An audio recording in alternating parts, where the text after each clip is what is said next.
dan ada pengerosian akidah, maka sudah barang tentu dengan argumen yang kuat dan hujjah yang begitu tidak menggoyahkan, maka insya Allah akidah kita akan senantiasa istiqomah pada akidah yang salimah.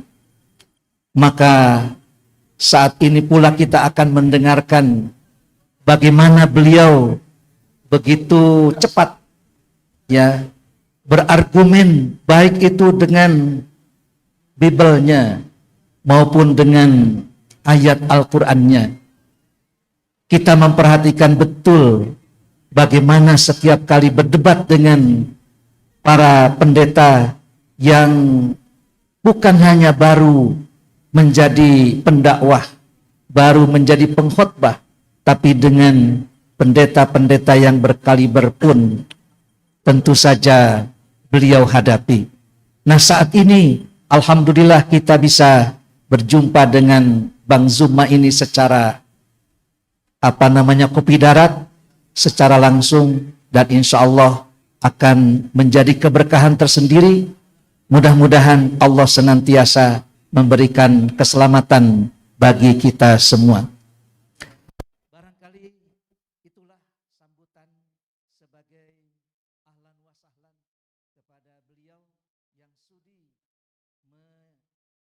menyediakan waktu dari sela-sela kesibukannya, baik itu di Makassar maupun di tempat-tempat yang lainnya. Dan akhirnya Dinamo Al-Haq Center bisa mendatangkan beliau ke hadapan kita semua. Untuk itu kami buka pada kesempatan kali ini acara ini dengan mengucap Bismillahirrahmanirrahim. Demikianlah aqulu qauli hadza wa astaghfirullah li wa lakum. Wassalamualaikum warahmatullahi wabarakatuh. Jazakallahu khairan kepada Ustadz yang telah menyampaikan sambutannya. Sebelum menginjak kepada acara pokok, Ketua BNC Anu Kalangkung, dan juga ucapan terima kasih kepada Latanza Bapak Haji Indra yang telah ikut berpartisipasi untuk penyelenggaraan acara ini. Jazakallahu khairan Bapak Haji Indra. Mangga, aya Pak Haji Indra. Mangga, Bah. Ya, terima kasih Pak Ustadz Handi. Ini ada kenang-kenangan saja. Gurunda hadir di Bandung. Ini ada kostum BMC. Mau Ustadz yang gerahkan? Ustadz yang ada bentar. Ini.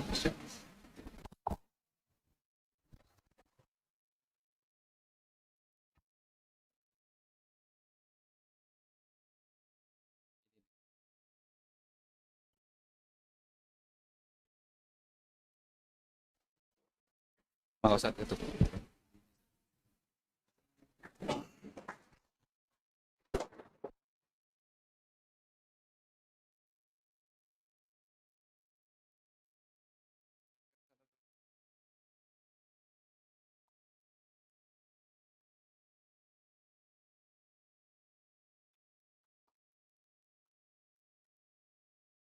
Satu lagi yang saya lupa, dulu waktu saya tugas di Lampung, alhamdulillah lahir PW Lampung. Support yang terbesar ada sekarang menjadi Sekretaris Jenderal Mahkamah Agung, Bapak Arif Hidayatullah. Bapak Arif Hidayat, tolong ke panggung. Beliau yang membantu saya mendirikan PW Persis Bandar Lampung. Dan beliau juga mensupport semuanya, dari gubernur semua, dengan kebetulan saya ada di sana. Pak Arif, tolong mau dikasih itu tuh. Mana saudara matanya?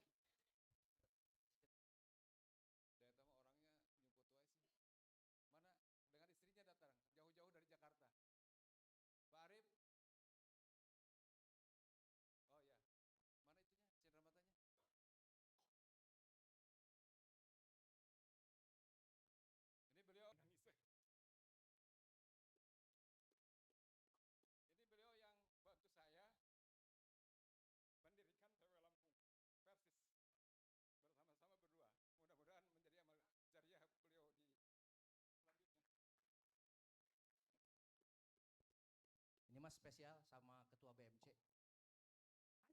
Ini mau dipoto, Bang. Dia mah malu-malu, Bu, Pak.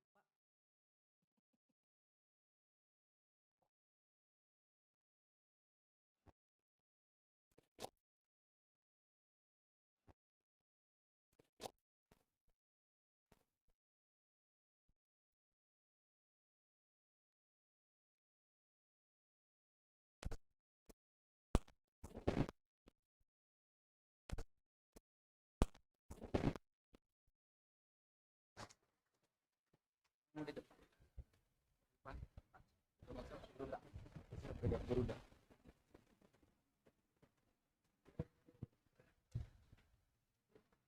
Alhamdulillah, acara sudah selesai. Kita menginjak kepada acara yang pokok, acara yang kita tunggu-tunggu semenjak beberapa minggu yang lalu. Bagaimana garangnya seorang Bang Zuma ketika berhadapan dengan para oten. Oh, Ibu Bapak terang oten? Oten terang? Naon oten teh? Wah, 100 buat Ibu. Nanti itunya bisa diambil rewardnya ya Bu ya. Nanti ya. Untuk acara ini insya Allah akan dipandu oleh guru kami, yaitu Al-Ustadz Ucu Najmuddin. Untuk itu acara sepenuhnya saya serahkan. Mangga.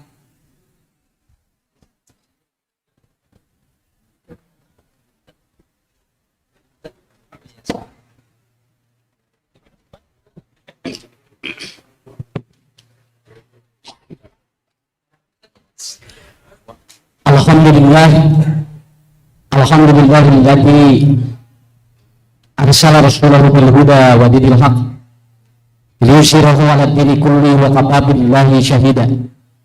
Asyhadu an la ilaha illallah wahdahu la syarikalah wa asyhadu anna Muhammadan abduhu wa rasuluhu la nabiyya ba'dah. Amma ba'd. Bapak Ibu yang saya hormati dan dimuliakan Allah Subhanahu wa taala.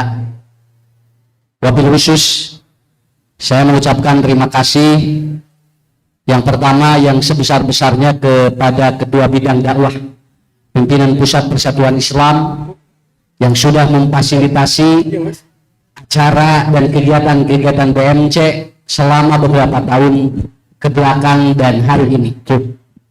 Yang kedua, Bina Mu'alaf Center yang merupakan salah satu fondasi yang ada di bawah bidang dakwah untuk mengkanter persoalan-persoalan kehidupan manusia yang berkaitan dengan pendangkalan akidah, termasuk pembinaan para mu'alaf. Dan yang tidak lupa saya sampaikan kepada Apli yang sudah hadir, ini merupakan salah satu anugerah yang besar. Konon saya dengar 2 tahun Ibu Bapak kita mau mengundang Bang Juma untuk hadir di sini, tapi baru diizinkan Allah tahun ini bisa hadir. Berarti ini sangat luar biasa. Saya duduk aja. Ya, jadi saking mungkin karena bukan masalah sibuk dan tidak sibuk, karena Allah belum izinkan sangat luar biasa. Dan yang apresiasi paling luar biasa kepada Pesantren Persatuan Islam 84 yang sudah meliburkan sengaja untuk acara ini, luar biasa sekali. Santrinya disuruh hadir, ustadz-ustadznya disuruh hadir. Alhamdulillah. Pesantren ini sudah meliburkan, katanya udah rewela senah ayeuna. Pokoknya mah ngieu ngaji we ka dieu. Nah, luar biasa. Ibu Bapak, ada yang lebih luar biasa lagi yang hadir di sini.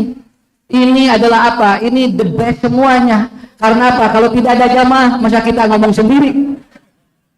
Ini jamaah ini dari mana-mana hadir ini. Kemudian dari jemaah atau majelis taklim, dari DKM. Terima kasih Ibu Bapak kedatangannya. Jazakumullahu khairan katsira.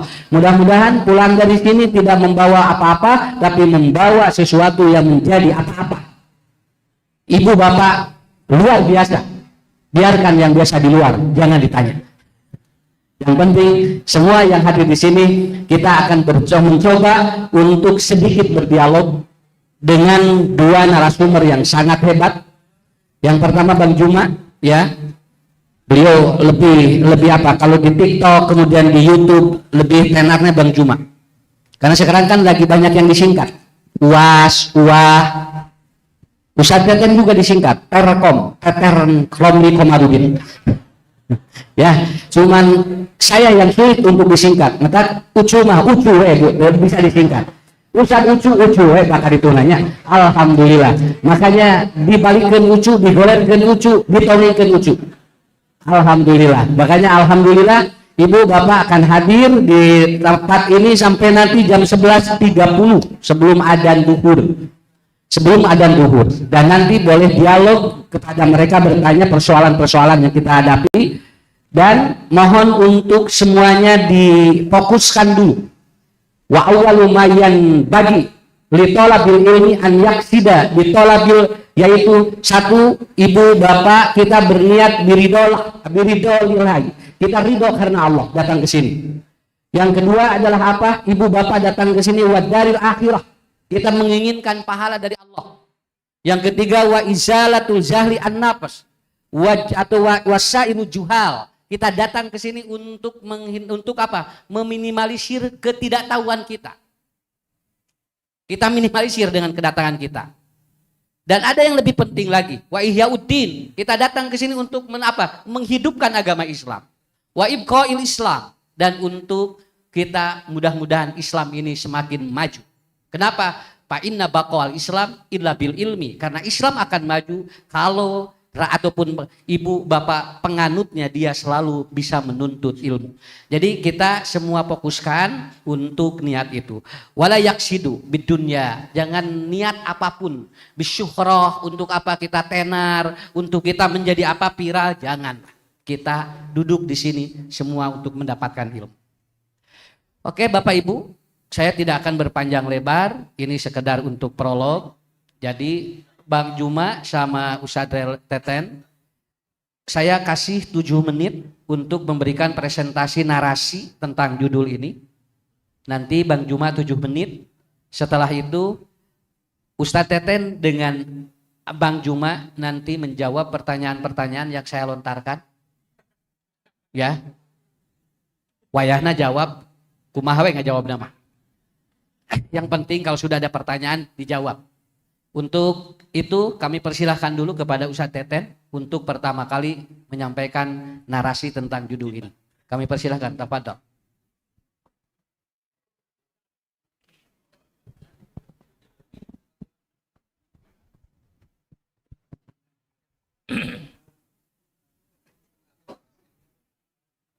Izin kita sambut dulu tamu kita tanpa menyebut satu persatu. Bunga melati harum semerbak, mekar indah di taman sari. Kepada tamu yang datang berpuak, kami ucapkan ahlan wa sahlan dengan sepenuh hati. Tarik napas dulu. Yang kedua, belum 7 menit ya saudara ya. Jalan Tamasya ke kota Garut. Di kota Garut ada kawah Kamojang.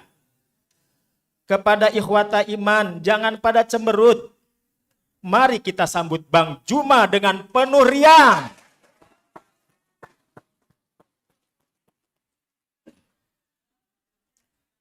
Hamdan wa syukran lillah, nusalli wa nusallim ala rasulil karim. Wa ala alihi wa sahbihi wa man tabi'ahum bi ihsanin ila yaumidin. Ternyata jauh-jauh datang ke Buah Batu hanya untuk disuruh kultum, kuliah 7 menit. Jadi atas nama Ketua Komisi Akidah Dewan Hizbah, Pimpinan Pusat Persatuan Islam tentu mengucapkan terima kasih kepada semua pihak. Saya ingin Al-Fakir ingin berbagi pengalaman. Suatu hari terjadi dialog dengan Romo Katolik terkenal. Beliau beristrikan orang Indonesia walaupun beliau datang dari Eropa. Beliau pengkaji, peneliti, ahli riset, dan juga ahli filsafat. Siapa yang tidak kenal Profesor Dr. Pran Magnus Suseno? Beliau mengatakan, saya sebagai orang Katolik berterima kasih terhadap Islam. Tanpa Islam menjejakkan kakinya di benua Eropa, maka sampai hari ini Eropa dalam keadaan zaman kegelapan. Lalu setelah beliau berbincang panjang terkait bagaimana pandangan beliau tentang Islam, bahkan bagaimana pandangan beliau tentang politik Islam, kepemimpinan dalam Islam, menyoroti kepemimpinan Masumi tempo dulu. Beliau juga pernah mengatakan, andaikan negeri ini dikelola oleh tokoh-tokoh Islam seperti tokoh-tokoh Masumi, kami warga Katolik siap patuh taat dan siap diperintah oleh bapak-bapak Masumi. Allahu Akbar. Ini pengakuan jujur dari seorang akademisi, pengakuan jujur dari seorang filosof, seorang pemikir yang bukan Islam.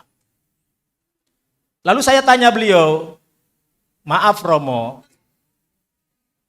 karena Romo bicara banyak terkait dengan pujian terhadap Islam, saya baca artikel Romo, berbicara banyak tentang Islam, baca jurnal Romo, bicara banyak tentang keagungan Islam, bicara sejarah bagaimana Islam masuk ke negara-negara di Eropa, di Amerika, dan hampir di seluruh benua.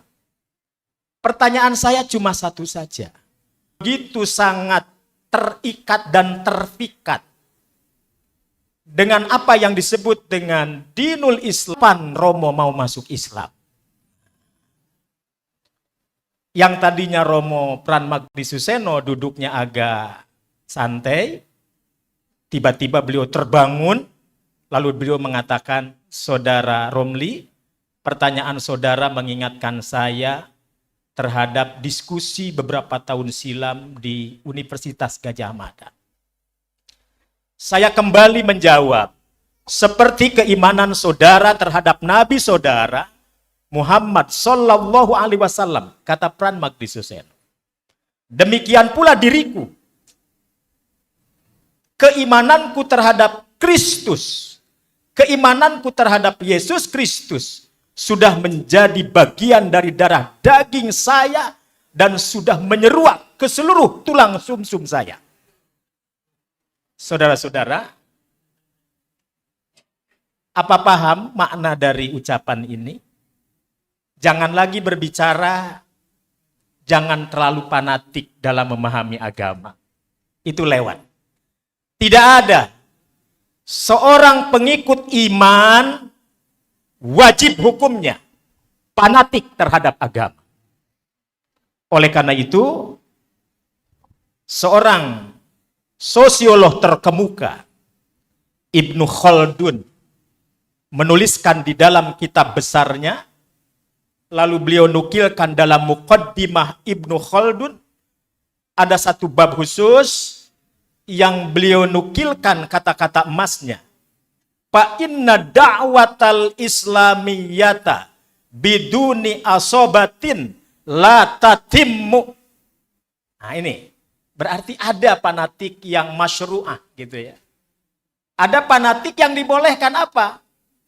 Menggenggam erat agama, menggenggam erat keyakinan terhadap iman dan Islam kita. Jadi saya pikir secara pribadi Al-Fakir setuju dengan pandangan Ibnu Khaldun yang mengatakan fa inna da'watal islamiyata biduni asobatin la tatimmu. Dakwah Islam kalau tidak dipegang secara fanatik dalam tanda petik, artinya tegas, keras, argumentatif di dalam meyakini suatu ajaran agama, la tatimmu. Kalau itu tidak dilakukan, maka Islam menjadi tidak sempurna. Setuju? Baik. Tepuk tangan dong.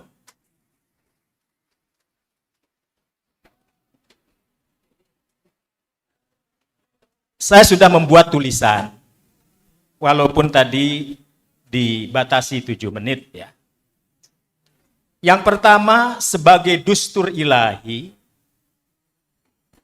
Allah Rabbuna Tabaraka wa Ta'ala berfirman dalam Suratun Nahl ayat 125.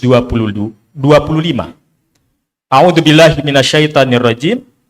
Ud'u ila sabili rabbik bil hikmati wal mau'izatil hasanah wajadilhum billati hiya ahsan. Syekhul Islam Ibnu Taimiyah, penulis kitab Al-Jawabus Shahih liman baddala dinal masih. Agama bagaimana harus diperjuangkan? Beliau harus menulis kitab berlembar-lembar, berjilid-jilid. Salah satunya Al-Jawabus Shahih liman baddala dinal masih. Apa yang dilakukan Bang Juma sama seperti apa yang dilakukan oleh Syekhul Islam Ibnu Taimiyah. Lalu dilanjutkan oleh muridnya Al-Hafidz Imam Ibnu Qayyim Al-Jauziyah dalam kitabnya Hidayatul Hayaro fi Ajwibatil Yahud wan Nasor. Demikian pula ulama muktabar sebelumnya, Abu Hamid Al-Ghazali, juga menulis kitab yang sama, yang hampir mirip. Ar-Raddul Jamil fi Uluhiyati Isa. Artinya pembelaan perbedaan terhadap agama, ini sudah ditampilkan, sudah ditunjukkan oleh para ulama kita.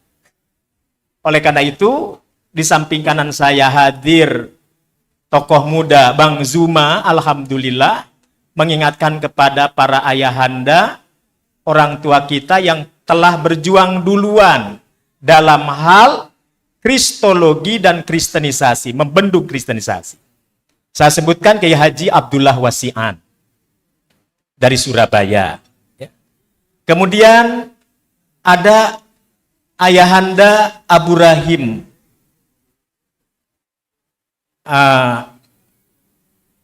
Raihab, Abu Yamin Raihab. Kemudian ada ayahanda Insan Mokoginta. Lalu sekarang lahir yang muda-muda, yang belia-belia, mulai dari Kak Donditan sampai Bang Zuma, dan mungkin banyak lagi kader-kader yang lain. Insya Allah BMC siap kolaborasi dan siap membendung arus pemurtadah yang katanya Jawa Barat termasuk terbesar, ya. Dalam data kami Jawa Barat termasuk terbesar. Nah, oleh karena itu saudara-saudara, kalau metode dakwah bil hikmah, kata Imam Ibnu Taimiyah, bagi mereka yang sudah sadar akan ilmu, dia sadar akan ilmu, dia sadar akan kebenaran, tetapi belum tergugah hatinya. Nah, ini bil hikmah. Kalau mereka orang-orang yang sama sekali tidak mengenal ilmu, tidak mengenal agama, nah ini cukup dengan al-mau'idoh al-hasanah. Tapi kalau pihak lawan itu punya argumen, maka narasi Al-Quran berbeda. Maka metode yang mansus, yang tertulis secara tekstual di dalam ayat adalah al-mujadalah billati hiya ahsan. Dengan cara berdebat dengan mereka dengan cara yang terbaik. Walaupun Imam Ibnu Taimiyah sedikit mengkernyitkan keningnya. Kalau Al-Quran mengatakan ada mujadalah billati hiya ahsan, berdebat dengan cara yang baik, yang seperti apa yang tidak baiknya? Nah, maka beliau urai, bagi orang-orang yang menolak akan kebenaran dan jelas-jelas memproklamirkan penyimpangan dan kesesatan, bil hikmah tidak berlaku lagi, mau'idhoh hasanah apalagi, bahkan mujadalah pun tidak ada waktu untuk bermujadalah. Kata Imam Ibnu Taimiyah, maka jawab mereka dengan mujaladah. Mujaladah, jildun artinya kulit, mujaladah artinya menguliti logika lawan. Inilah yang dilakukan oleh Bang Juma selama ini, menguliti logika lawan dengan sumber otoritatif yang dimiliki oleh mereka. Tepuk tangan buat beliau. Allahu Akbar. Yang kedua, saudara, merawat iman tauhid. Iman itu pasti, tauqifiyah, kata para ulama Ahlus Sunnah. Maka kaedah tadi harus kita pertahankan. Fa inna da'watal islamiyah biduni asobatin la tatimmu. Nah, itu yang kita pertahankan. Dan yang ketiga, kembali kepada akidah tauhid, ar-ruju ilal haq. Dalam bahasa Majelis Ulama Indonesia, ar-ruju ilal haq. Kembali kepada al-haq. Ma makna al-haq? Al-haq yakni al-Islam. Al-haq adalah kebenaran itu sendiri. Oleh karena itu, apa yang dilakukan oleh BMC, Bang Juma, dan Asosiasi Apologet Islam Indonesia, itu sudah memenuhi harapan guru kita, Allahyarham Dr. Muhammad Natsir, di awal peralihan Orde Lama ke Orde Baru. Kata beliau, ada 4 hal yang menjadi tantangan perjuangan dakwah kita ke depan. 1, merajalelanya sekularisasi. 2, kristenisasi. Nah, beliau sebut kristenisasi. 3, ateisme. Dan 4, nativisasi. Ini yang beliau catat. Dan ini dikembangkan dalam sebuah buku yang sangat monumental, kumpul para tokoh-tokoh kita, lalu membuat satu planning ke depan. Kalau CSIS punya rencana 50 tahun ke depan Indonesia harus seperti apa, 25 tahun ke depan Jawa harus seperti apa, Allahyarham Pak Natsir dan kawan-kawan membentuk tim, lalu lahirlah Khitoh Dakwah Islam Indonesia. Khitoh Dakwah Islam Indonesia. Dan ini nampaknya perlu dimiliki BMC dan perlu kita bedah. Apa yang menjadi keinginan orang tua kita puluhan tahun yang silam. Saudara-saudara, kita mengenal kaedah al-amru bil ma'ruf wa nahyu anil munkar. Rumus Al-Quran, ja'al haqqu wa zahaqal batil. Ja'al haq, kalau al-haq datang, otomatis kebatilan sirna. Ja'al haq berarti ma'ruf, dakwah bil ma'ruf. Zahaqal batil berarti dakwah nahyul munkar. Dalam bahasa beliau, binaan difaan. Umat itu perlu dididik, umat itu perlu dimomong, umat itu perlu diarahkan. Nah, itu binaan. Tapi umat juga perlu dijaga, perlu dilestarikan akidahnya, keyakinannya. Jangan tersimpangkan, maka itu disebut difaan. Maka Bina Mu'alaf Center, pimpinan Pusat Persatuan Islam, siap bersama rekan-rekan yang lain, tampil di garda depan untuk membentengi umat dari pendangkalan akidah. Saudara-saudara, para ulama sudah mengingatkan, kebatilan, penyimpangan terlahir dari cara berpikir, kebenaran pun terlahir dari cara berpikir. Maka para ulama mengingatkan dalam kitab yang monumental, I'lamul Muwaqqi'in, ya.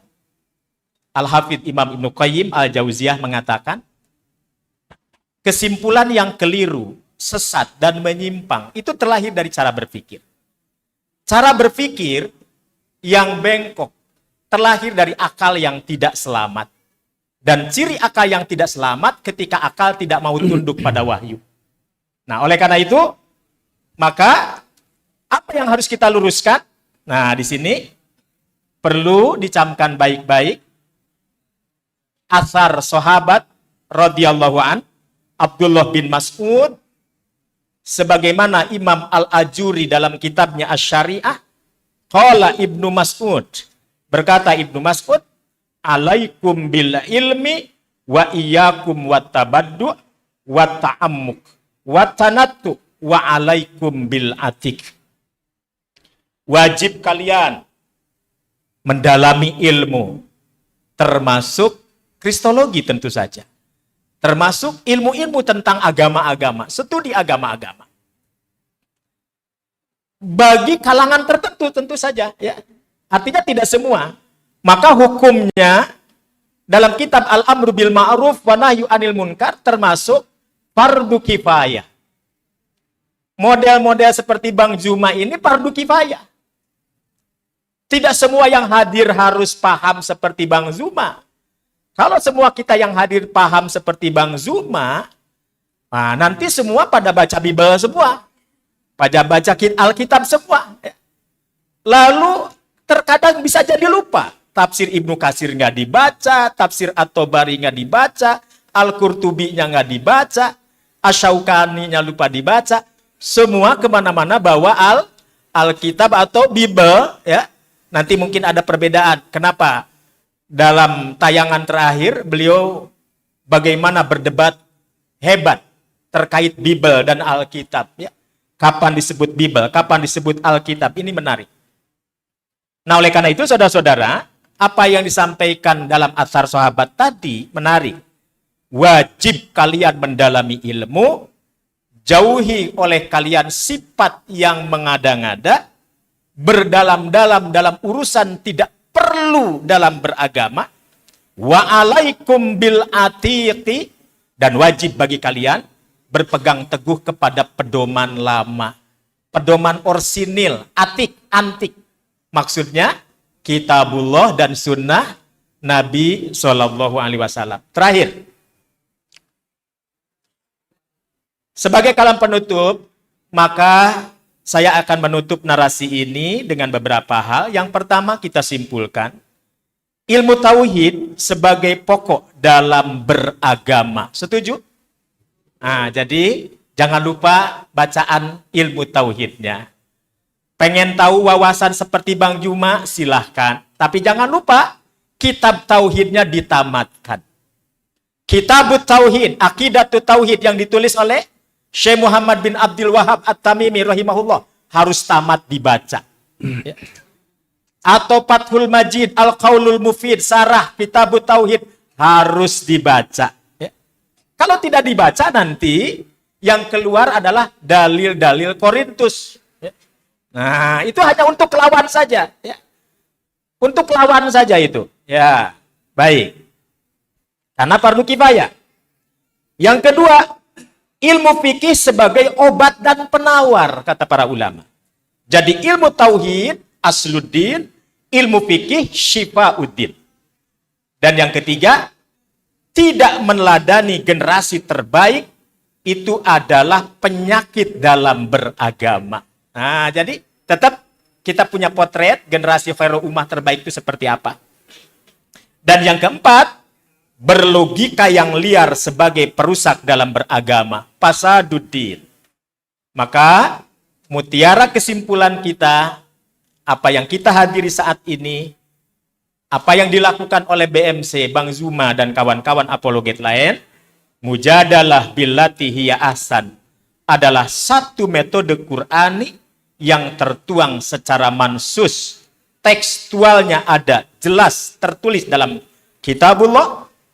Di antara peran yang mesti dijalankan para da'i, para penyampai pesan kebenaran, satu, membela iman dan memberikan argumen untuk keyakinan, serta melawan keberatan atas tuduhan yang keliru. Dua, menjelaskan dan menyampaikan dasar rasional bagi keyakinan, baik kepada orang yang beriman untuk memperkuat imannya, maupun kepada orang yang meragukan. Ketiga, melawan pemikiran sesat dan menjawab gagasan-gagasan yang menghadang iman. Atau menimbulkan kekacauan dan penyimpangan. 4, bertanggung jawab terhadap Rabbul Alamin dan memberikan pertanggungjawaban atas pengharapan iman seseorang kepada orang lain. BMC kokoh dalam berhujah, tangkas dalam retorika, bijak dalam bersikap, tegas dalam bertindak. Itu yang sama-sama. Terima kasih Al-Ustadz Teten Romli Komarudin. Saya barusan menghitung 7 kali 3, 7 menit kali 3, jadi 21 menit. Jadi ilmu-ilmunya semua dikeluarin, Bu. Jadi nanti ketika ada pertanyaan, beliau gampang karena sudah dijawab tadi semuanya. Terima kasih. Dan sekarang menginjak ke Bang Juma. Bang, silahkan untuk menyampaikan narasi dari judul ini. Saya juga sama, dikasih waktunya 7 menit, tapi nanti lebihnya, ya, nanti insya Allah. Pokoknya Abang silahkan menyampaikan narasinya tentang judul yang sudah disampaikan di panitia. Mangga, tafadhol maskuro. Baik. Bismillahirrahmanirrahim. Assalamualaikum warahmatullahi wabarakatuh. Insyaallah. Innal hamdalillah nahmaduhu wa nasta'inuhu wa nastaghfir wa na'udzu billahi min syururi anfusina wa min sayyiati a'malina. May yahdihillahu fala mudhillalah wa may yudlil fala hadiyalah. Asyhadu an la ilaha illallah wahdahu la syarikalah wa asyhadu anna Muhammadan abduhu wa rasuluh. Allahumma shalli wa sallim ala sayyidina Muhammad wa ala alihi wa ashabihi ajmain, amma ba'd. Qala Allah Ta'ala fi Qur'an Karim, a'udzu billahi minasyaitonir rajim, bismillahirrahmanirrahim.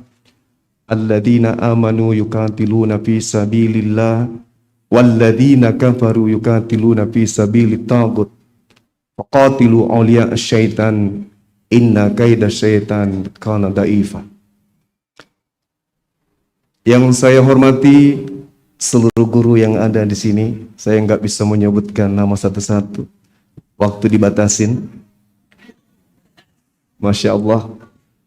Yang saya muliakan tentu orang tua kita yang ada di BMC, yang berjuang selama ini untuk kemudian fokus terhadap materi-materi atau persinggungan lintas agama.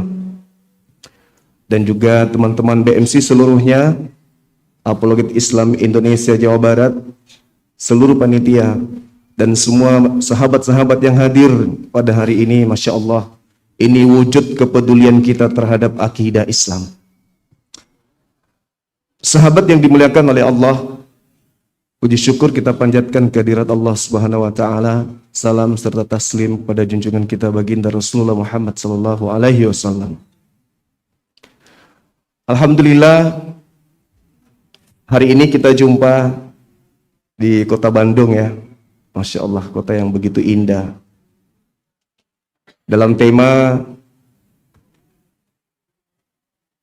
pemantapan dan membentengi kemudian pendangkalan akidah. Sahabat yang dimuliakan oleh Allah,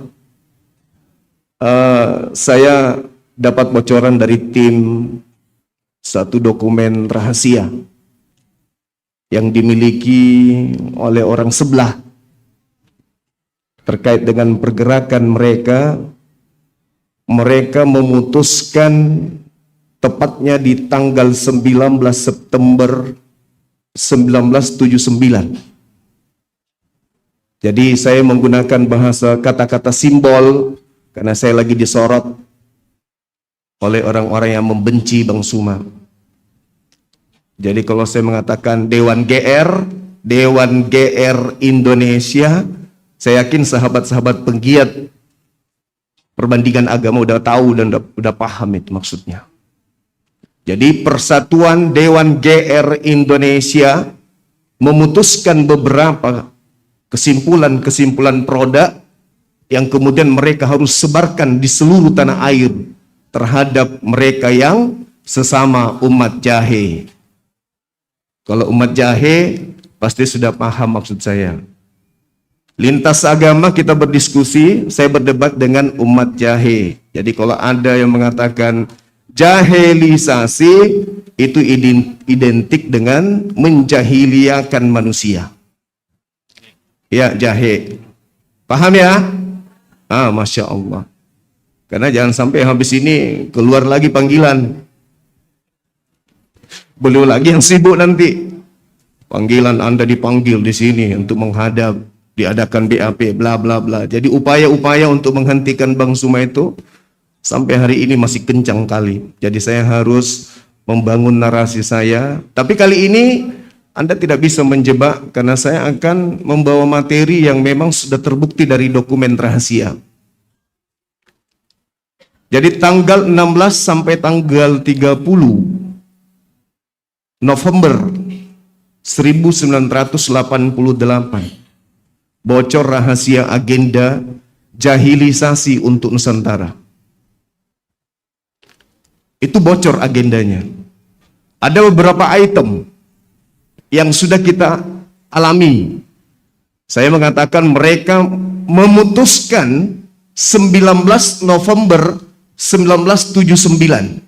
Usia saya waktu itu baru 2 bulan. Mereka memutuskan, dan saya lahir 2 bulan. Setelah saya lahir 2 bulan, mereka memutuskan pergerakan untuk menjahiliakan Indonesia. Bocor. Data ada sama saya. Di antara programnya adalah membatasi angka kelahiran umat Islam. Bukan sekedar untuk membatali doang, enggak. Bukan. Tapi mereka sudah masuk ke dalam unsur yang bisa menetapkan ketetapan itu. Jadi bukan murni ketetapan pemerintah. Tapi ternyata itu adalah buah hasil dari keputusan Dewan GR Indonesia. Harus masuk menjadi program pemerintah mencanangkan keluarga berencana.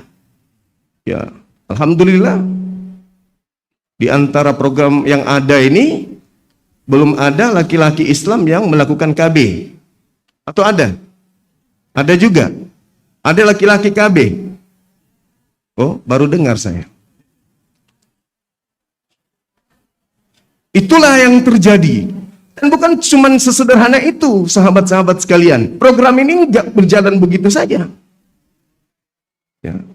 Jadi 16 sampai tanggal 30 November tahun 1988 bocor agenda itu di Toronto, Kanada.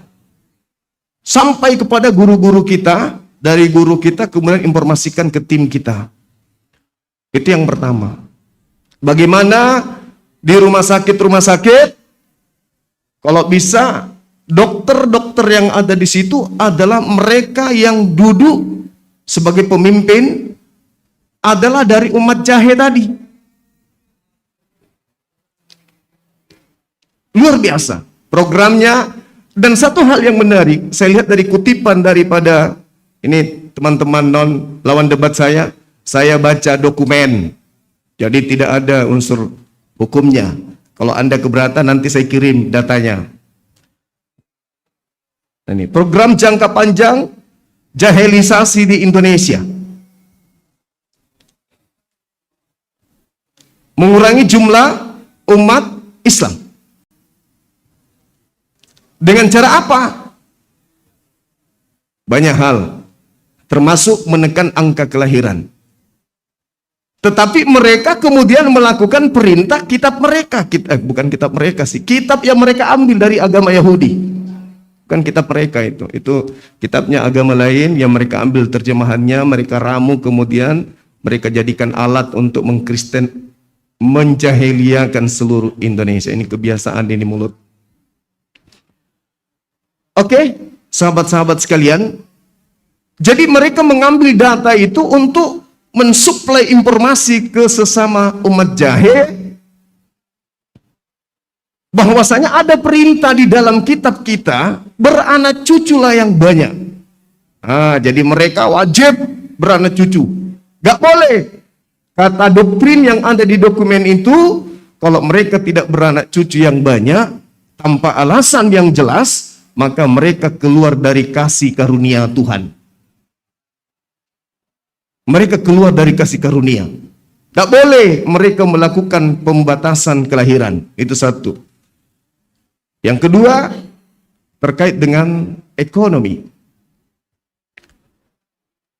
Di dokumen ini, sahabat yang dimuliakan oleh Allah, umat jahe yang duduk di pemerintahan, swasta maupun, itu harus memberikan ruang yang sangat-sangat luas kepada orang-orang yang matanya sipit.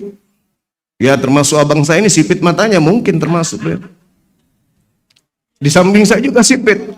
Jadi jangan ada yang merasa ya, mereka melindungi mata sipit di Nusantara ini. Mereka menjadikan itu sebagai tunggangan untuk melancarkan aksi jahelisasi tadi.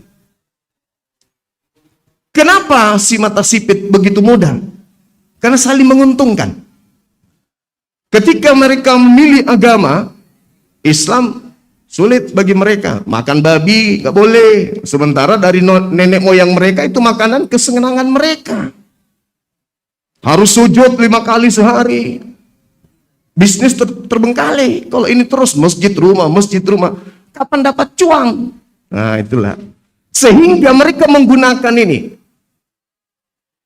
Mereka yang mata sipit ketika datang minta saluran dana harus kemudian diberikan seluas-luasnya.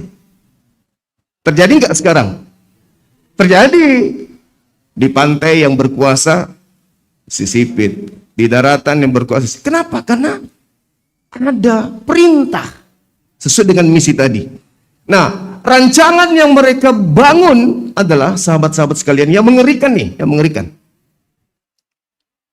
50 tahun setelah deklarasi keputusan Dewan GR tadi, Islam dan umat jahe harus 50-50. Ayo kita menghitung. Berapa tahun sudah dari tahun 79? Sudah berapa tahun? Berarti sisa kurang lebih 4 tahun lagi. Teman-teman akan berkata, waduh kecewa dong mereka. Katanya 50 tahun.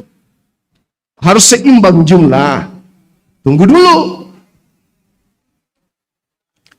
Mungkin dari segi jumlah kita lebih banyak. Betul ya? Tapi ketika mereka punya program 50 tahun itu bukan cuman kuantitas tok. Tapi ekonomi, politik, pendidikan, kesehatan, semuanya minimal 50. Apa yang terjadi? Menurut pantauan kita, ternyata sudah melampaui target mereka lewat. Cuman dari segi jumlah umat kita masih menang. Tapi program yang lain sudah sampai 80%, sahabat-sahabat sekalian. Terus kita mau diam? Tidur. Jumlah kita banyak kok, ya. Tapi sendi-sendi mereka sudah pegang. Kita bangga ke sana orang berkehijab. Di situ pakai jilbab, situ pakai baju koko. Kita ke sana ke Bandung pakai banyak yang pakai jilbab. Kita ke Surabaya banyak pakai jilbab. Kita ke Makassar banyak pakai jilbab. Kita kemana-mana jilbab. Tapi sendi kenegaraan kita ini sesuai dengan apa yang saya dapatkan itu sudah 80%. Ngeri.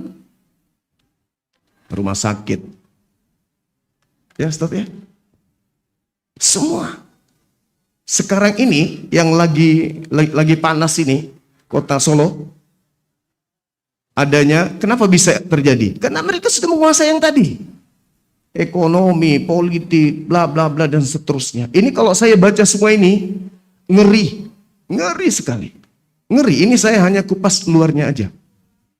Untuk kemudian memberikan ya sumbangsi pengetahuan kepada sahabat-sahabat semua, Bapak Ibu sekalian. Jangan tidur. Ini sekarang ya Allah ya Karim. Saya sendiri di tempat kelahiran saya yang mengalami. Kita tahu Sulawesi Selatan itu 95% Muslim. Jumlah angka. Tapi yang tadi yang saya sebutkan, pergerakan yang tadi itu jauh.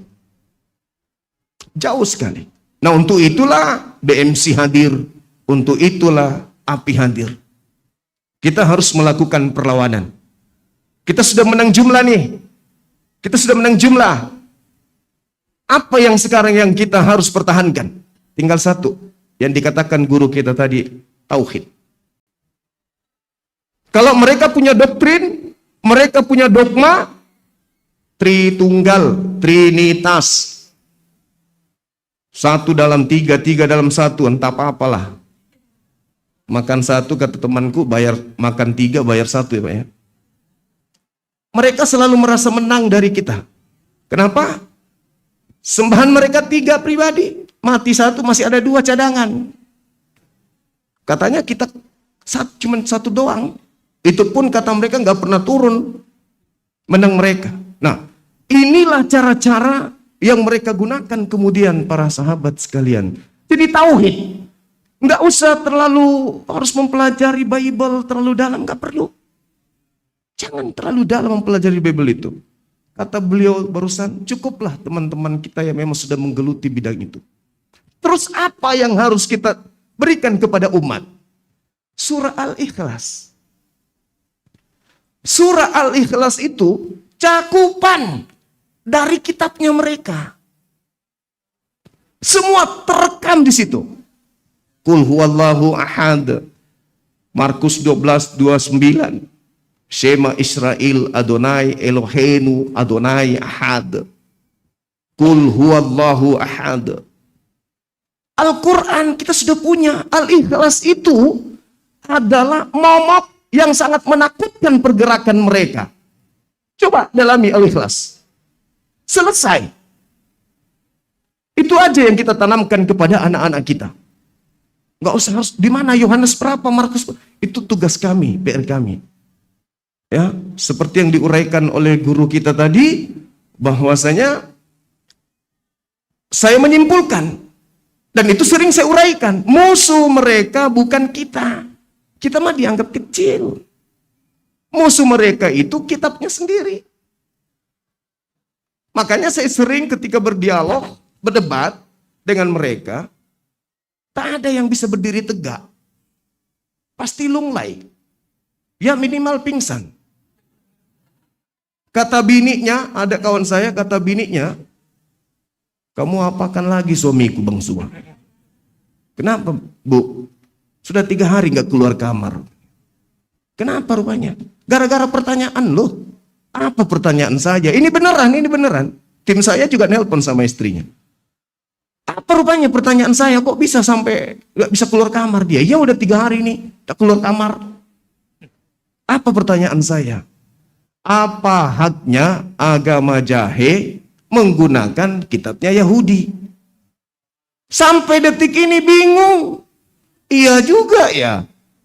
Sama seperti kelompok di luar Islam mengambil terjemahan Al-Quran lalu membuat agama baru. Itulah mereka. Tidak ada ulangan 33. Nomor 1, nomor 2, nomor 3, nomor 4. Torah adalah hukum dan peraturan yang diberikan Tuhan kepada Bani Israel sebagai hak kepunyaan Bani Yakub. Mereka bukan Bani Yakub. Saya sering menyebutnya, mohon maaf, Bani Kampret. Iya toh, maaf, ke bawah-bawah ke sini. Maklum kebiasaan bertemu dengan orang-orang jahiliyah. Itu yang terjadi. Tidak ada perintah. Bahkan yang mereka katakan, Tuhan mengaku, aku diutus hanya kepada domba yang sesat dari umat Israel. Diutus untuk Bani Israel. Sementara Bani Israel itu dikatakan sebagai domba. Di dalam kitab yang mereka genggam, Yehezkiel 50 nomor 17, Yeremia 50 17, dikatakan bahwa yang disebut domba itu adalah Bani Yakub. Lagi-lagi mereka bukan Bani Yakub. Berarti mereka bukan punya hak menggunakan data itu. Berarti Nabi Isa betul dalam Al-Quran. Ini Abdullah atani al-kitab wa ja'alani nabiyan. Kepada siapa? Ila Bani Israel. Sampai detik ini, sahabat-sahabat sekalian, saya berdialog dengan mereka itu sudah puluhan tahun. Belum ada satupun yang bisa menumbangkan logika Quran. Belum. Kenapa? Karena Al-Quran itu ditopang oleh data-data yang ada di dalam kitab mereka. Coba ketik contoh. Sudah lebih ya Ustadz waktunya. Selesaikan saja. Sudah di 7 kali 4.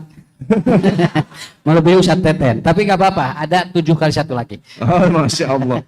Masya Allah. Kebiasaan teman-teman. Saya biasa berdialog dari jam 8 pagi sampai besok jam 4 subuh. Biasa lihat kan? Iya. Cuman modal air putih aja banyak orang kita gundulin kepalanya. Nah, jadi contoh. Kita kasih contoh.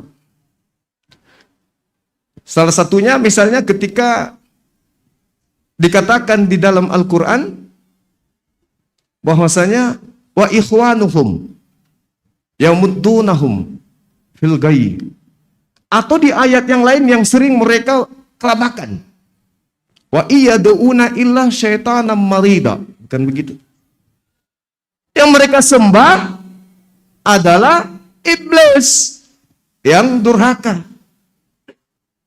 Di dalam kitab mereka, Masya Allah,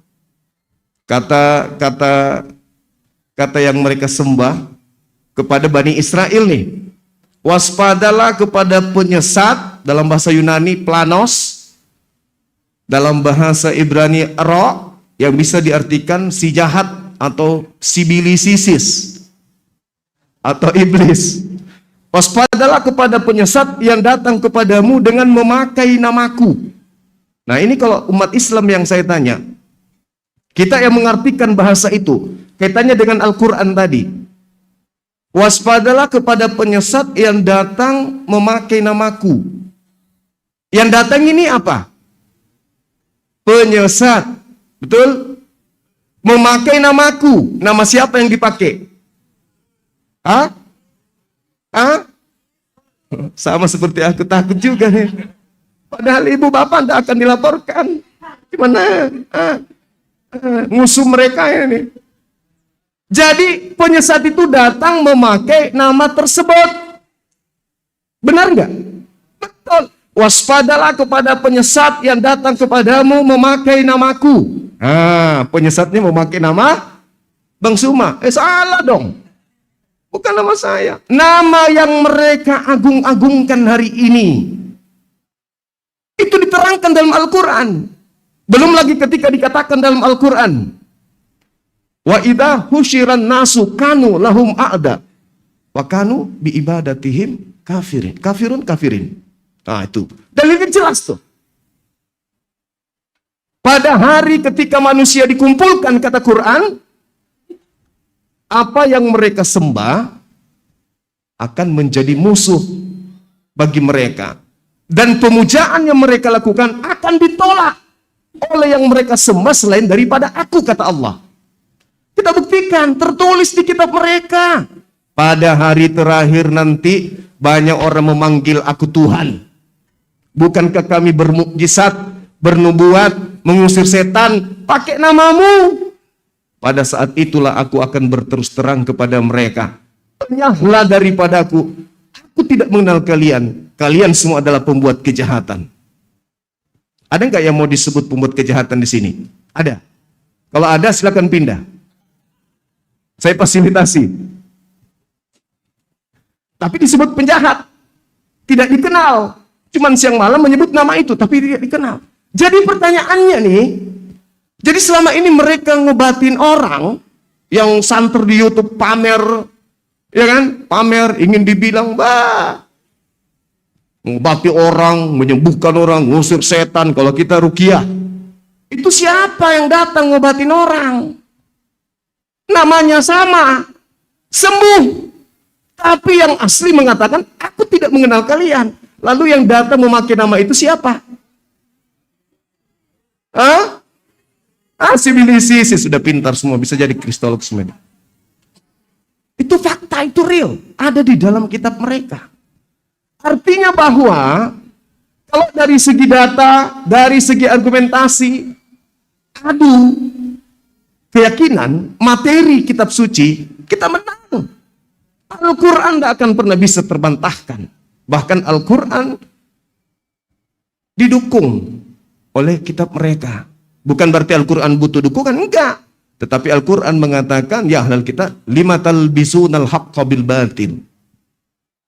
Jadi ahli kitab benci kepada Nabi, ahli kitab membuat kemudian propaganda, ahli kitab membentuk sebuah kepercayaan di luar daripada kepercayaan Nabi yang datang kepada mereka. Lahirlah kelompok ini. Makanya Al-Quran mengatakan, illal ladzina zalamu minhum. Kecuali terhadap orang-orang zalim yang ada di antara mereka. Siapa orang zalim itu? Inilah yang Bang Sum hadapi dan kawan-kawan. Jadi maaf kalau kebun binatang kadang keluar. Karena ada pengecualian. Illal ladzina zalamu. Kepada orang zalim boleh. Besi yang bengkok kalau mau diluruskan butuh tempaan yang keras. Jadi mohon maaf sahabat-sahabat sekalian kalau Bang Suma di TikTok itu ada bahasa-bahasa kebun binatang, ya itulah, itu terpaksa sekali. Itu terpaksa sekali. Tapi itu adalah infak sedekah saya kepada mereka. Iya, terima kasih Bang Juma. Alhamdulillah. Ibu Bapak yang dirahmati Allah, karena kita akan diskusi. Sebelum diskusi ada satu hal yang harus disampaikan. Semua yang hadir di sini, karena waktu kita cukup terbatas ya, tapi ini baru dasar-dasarnya saja udah seperti ini. Dan mungkin ibu bapak semua mendengar dari narasi-narasi kedua pemateri ini ada sedikit untuk menggarisbawahi agar nanti di diskusi Ustadz, nanti saya berkenan duduk di tengah, lalu Ustadz Romli di sini, kemudian Al Ustadz Uus sebelumnya diberikan waktu sekitar 5 menit untuk memberikan dari dua narasumber itu. Terima kasih Ustaz Ucu. Ikhwatu iman, hadirin hadirat. Mengapa kita mesti memerlukan akidah? Kenapa manusia memerlukan akidah? Apakah betul kita butuh akidah? Setelah akidah itu kita terima, bagaimana cara merawatnya? Bagaimana cara memeliharanya? Bagaimana cara membentenginya? Setingkat Profesor Frans Magni Suseno saja yang begitu pintar tapi enggan untuk menerima Islam. Saya tidak akan membacakan beberapa keterangan dalil maupun hadis, tapi cukup saya akan menyampaikan storytelling. Mengapa manusia membutuhkan akidah? Konon ada seorang anak lahir dari pasangan suami istri. Ini mohon direnungkan. Karena 5 menit ya Ustaz Ucu. Karena kalau dalilnya banyak. Ada sepasang suami istri melahirkan seorang anak. Begitu anak lahir, lalu istrinya dan suaminya itu berpisah. Sehingga anak ini dipelihara oleh ibu sambungnya. Sehingga terpisahlah anak ini dengan ibu kandungnya. Setelah 1 tahun, 2 tahun, 3 tahun, sampai TK, SD, dan ketika usia 12 tahun alias kelas 6 SD, mau ujian, datang informasi yang tidak pernah dengar atau awalnya sebelumnya, datang informasi tanpa permisi kepada anak itu bahwa kamu, ibumu sebetulnya bukan ibu yang sekarang memelihara. Ibu kandungmu itu adalah ibu yang berpisah sejak kamu lahir. Adanya di sana, di sana, di sana. Begitu banyak informasi yang masuk kepada anak itu sampai anak itu terpengaruh. Dan akhirnya setiap kali hari libur dia diam-diam mencari ibu kandungnya. Suatu ketika di saat liburan setelah subuh keliling-keliling kampung karena ingin bertemu dengan ibu kandungnya. Sampai larut malam dia itu ingin mengetahui di mana sebetulnya ibu kandung saya. Sampai si anak ini tergila-gila karena semakin derasnya informasi ibu kandung saya bukan ini. Begitu dilihat di cermin ternyata benar bahwa saya tidak mirip ibu. Mirip ayah ada, tapi tetap dia itu terus-menerus mencari ibu kandungnya sampai tergila-gila. Istilah orang Sunda itu gering nangtung ngalang layung. Artinya tergila-gila ini, mohon maaf Bang Zuma. Jadi gering nangtung ngalang layung, tergila-gila karena ingin bertemu dengan ibu kandung sendiri. Beruntunglah satu ketika dia itu pulang larut malam, bapaknya menegurnya, kenapa kamu akhir-akhir ini seperti orang yang tergila-gila? Bahkan kamu ini kan mau ujian, kenapa kamu sering kali keliling kampung sampai larut malam? Ada apa gerangan? Ternyata ia sampaikan, ayah, katanya ibu yang sekarang mengurus saya adalah ibu sambung saya, bukan ibu kandung saya. Saya ingin ketemu dengan ibu kandung saya. Maka ayahnya dengan bijak mengatakan, sudah kalau begitu, ayah pun tidak tahu di mana sebetulnya ibu kandungmu. Karena ayah sudah bertahun-tahun tidak ketemu. Mungkin ayah akan bersowan dulu, ketemu dulu dengan saudara-saudaranya. Ibu kandungmu itu sebetulnya sekarang ada di mana? Begitu gembira karena ingin bertemu dengan ibu kandungnya. Akhirnya suatu Sebentar ketika aja. dia Sekalian ketemu aja nanti. Aman. dan pada saat di mana dia ingin bertemu, pada saat dia diketemukan, kemudian tidak 1 hari 2 hari, melainkan beberapa hari, dan akhirnya begitu ketemu, maka ibunya menangis dan anak itu pun menangis. Berangkulan, si ibu tidak menyangka bahwa anak itu sekarang sudah sebesar itu. Si anak pun baru tahu inilah sosok ibu kandung sendiri. Seorang anak tidak mengenal ibu kandung sendiri sampai tergila-gila. Apalagi makhluk tidak mengenal Tuhannya sendiri, penciptanya sendiri. Semakin yakin jika makhluk tidak mengenal Tuhannya sendiri, bukan tergila-gila lagi, gila beneran. Manusia memerlukan akidah, butuh akidah. Surat Al-Ikhlas menentramkan bahwa inilah Tuhan kita. Dan kata Nabi, kelak kalian akan bertemu dengan Tuhan kita. Nabi menyuruh saat terang bulan, malam tanggal 14, menyuruh sahabat untuk keluar dari bangunan, dari rumah dari suatu saat kemudian Nabi menyampaikan, kita semua akan melihat Tuhan kita seperti kita melihat bulan purnama. Tidak ada yang berdesak-desak. Inilah Qul huwallahu ahad, Allahus samad, lam yalid walam yulad, walam yakul lahu kufuwan ahad. Maka dengan demikian, pelihara itu, dan bagaimana cara memeliharanya?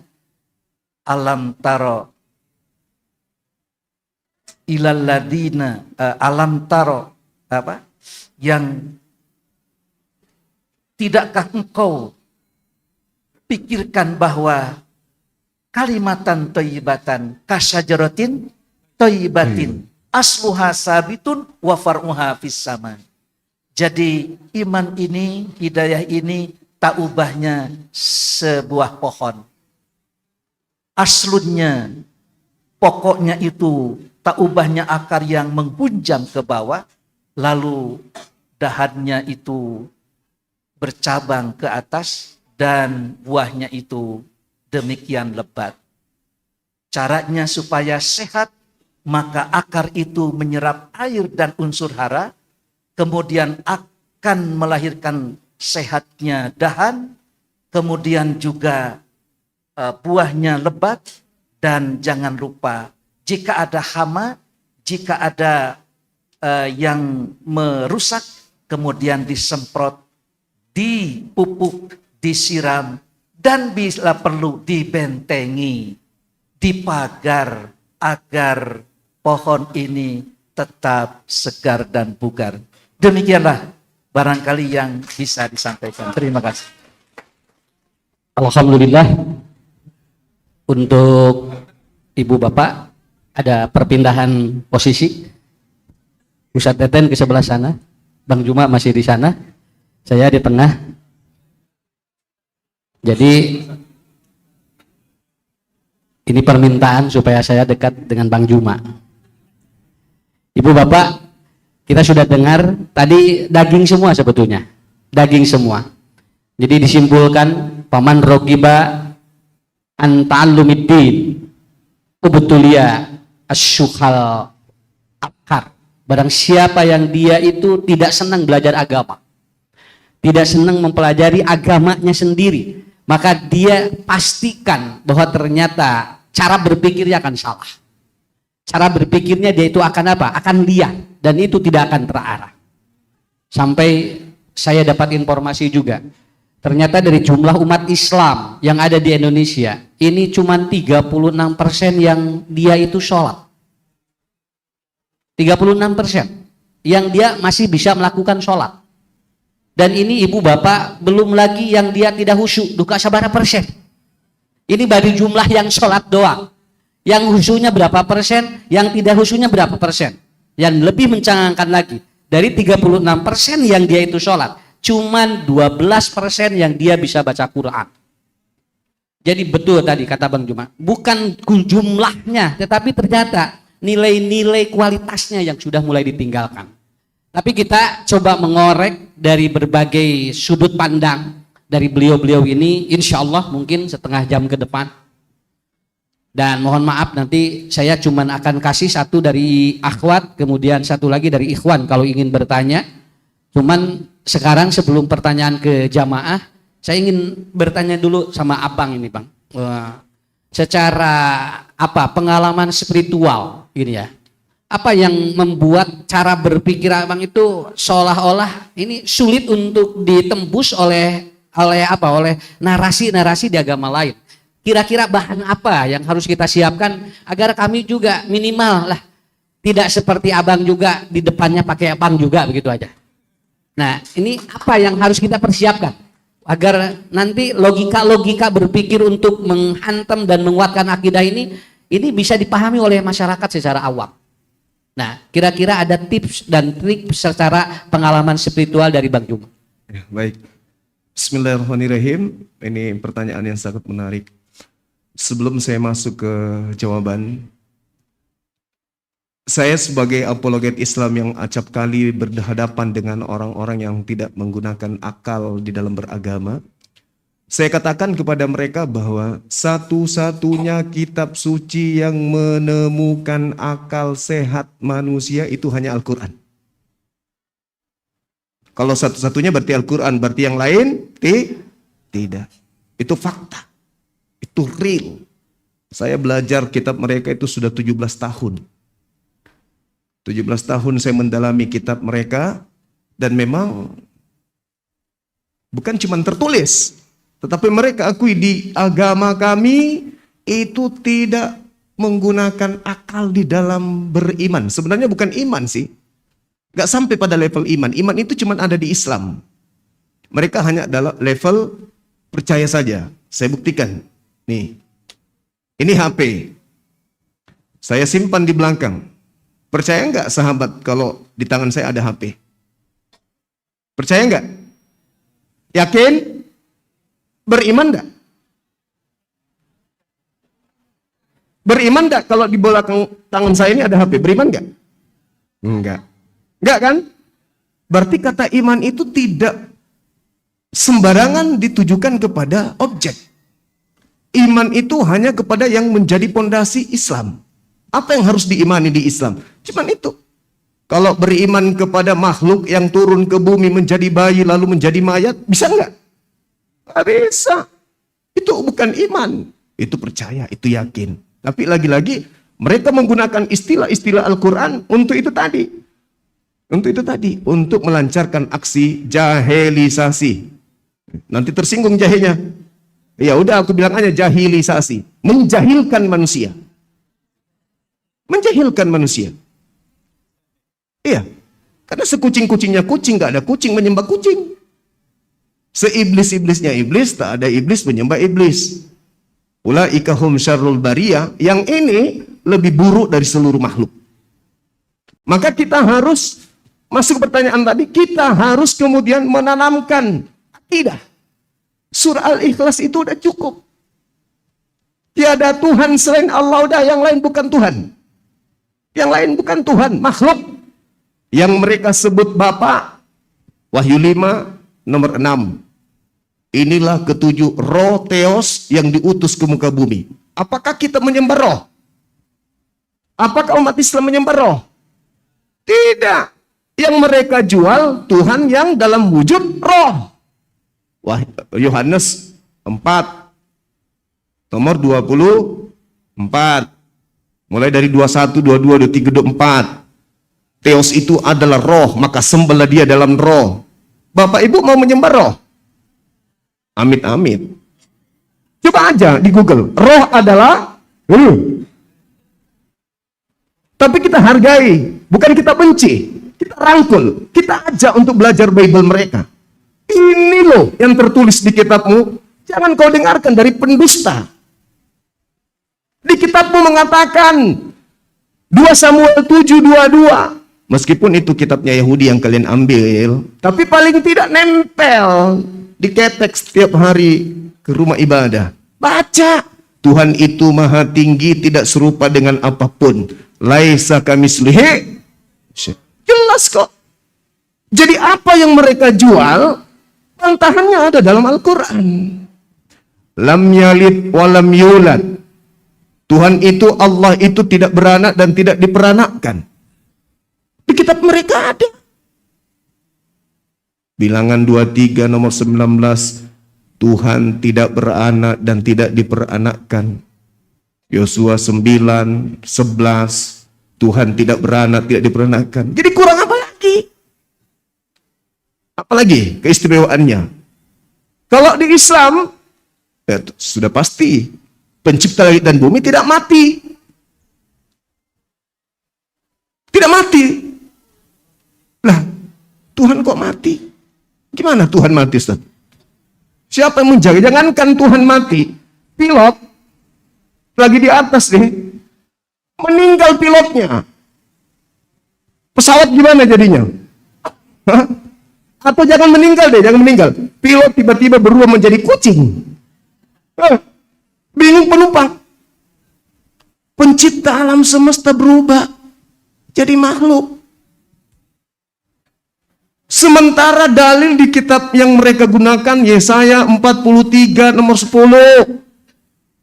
Tidak ada Tuhan yang dibentuk sebelum aku dan tidak ada Tuhan yang dibentuk setelahku. Yohanes 1:14, maka firman itu dibentuk menjadi daging. Nah, Tuhan dibentuk jadi daging. Alamak. Gimana Tuhan dibentuk jadi daging? Ayatnya mengatakan tidak dibentuk. Sementara yang mereka tanamkan, ini adalah Tuhan, ini adalah yang mereka anggap Tuhan itu sendiri mengatakan aku bukan Tuhan. Aku bukan Tuhan. Makanya diusir orang-orang yang menuhankan dia kelak. Matius 7, 22, 21, 23. Pada hari terakhir banyak orang memanggil aku Tuhan. Bukankah kami bernubuat mengusir setan bermujizat pakai namamu? Pada saat itulah aku akan berterus terang kepada mereka.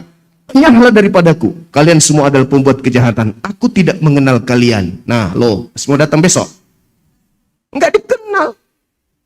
Tapi kalau kita, Allah lam yalid wa lam yulad wa lam yakul lahu kufuwan ahad. Saya pernah ditanya di surah Al-Ikhlas ada kata ahad. Kok di situ tidak ada satu? Qul huwallahu ahad, oke. Katakanlah Tuhan itu satu. Lam yalid wa lam yulad dan seterusnya. Wa lam yakul lahu kufuwan ahad. Di situ kok ada kata ahad, tapi di terjemahannya tidak ada satu. Maksudnya itu laisa kamislihi syai'. Tidak ada satupun baik yang ada di langit, di bumi, di antara keduanya yang serupa dengan hakikat yang satu tersebut. Itu maksudnya. Dan itu juga diterangkan dalam kitab mereka. Jadi ketika dikatakan tidak ada yang setara, gugur mereka. Karena kenapa? Sahabat-sahabat, perhatikan ini. Ini aja yang dihafal. Nanti kalau data misionaris yang membuat kita ingin menjadi jahil, sampaikan. Yohanes 17 nomor 3 itu aja. Yohanes 17 nomor 3. Apa kata yang mereka sembah? Hidup kekal itu adalah mereka mengenal engkau satu-satunya Tuhan yang benar dan mengenal aku yang engkau utus. Selesai. La ilaha illallah Isa Rasulullah. Selesai. Jadi ngapain kita mau menyembah kepada makhluk yang merangkak dari kubur pada hari ketiga? Ngapain? Jangan. Nah, saya kira begitu. MC sudah pegang mic-nya, artinya kita sudah dilarang berbicara. Iya. Wah. Jadi kesimpulannya Ibu Bapak ini luar biasa sekali. Makanya Rasulullah ketika beliau sholat di makom Ibrahim yang dibaca apa? Qul ya ayyuhal kafirun dan qul huwallahu ahad. Dan Rasulullah itu membiasakan sholat qobla subuh itu 2 surat itu. Kenapa? Man qara'a, barang siapa yang membaca qul huwallahu ahad, paka'an nama qara'a sulusal Quran. Seolah-olah dia membaca sepertiga Al-Quran. Berarti ini intinya. Qul huwallahu ahad disebutkan surat kulhu. Surat kulhu itu namanya.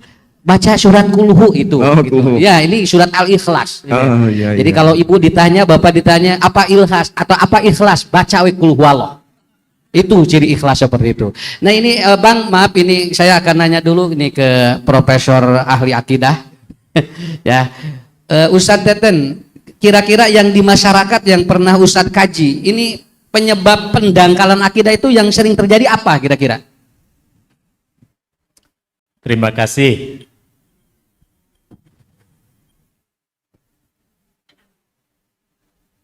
Para ulama menuliskan dalam kitab-kitab muktabar, dan apa yang mereka sampaikan dalam tulisannya itu menggambarkan potret kita di lapangan memang hampir sama seperti itu.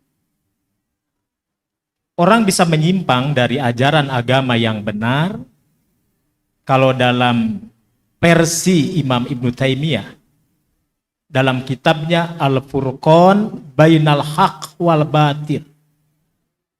Beliau mengatakan yang pertama al-ghulu fiddin, berlebih-lebihan di dalam memahami agama tanpa merujuk pada panduan pokok juklak juknis agama itu sendiri, yakni meninggalkan kitab Allah dan sunnah nabinya. Itu yang pertama. Dia gulu berlebihan. Saking berlebihannya dia loncat dari koridor yang seharusnya. Imam Az-Zuhri, seorang ulama tabi'in, mengingatkan, al-i'tisamu bi kitabillahi wa sunnati nabiyhi najatun kasafinatinu. Faman rokiba faqad naja wa man ba'uda agroko. Berpegang teguh pada dua pusaka itu, laksana kita menunggang kapal bahtera Nabiya.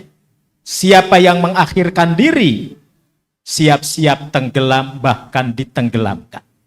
Jadi itu yang pertama. Yang kedua, ittiba'ul hawa. Mengikuti hawa nafsu. Afaro'aita mani takhoda ilahahu hawahu.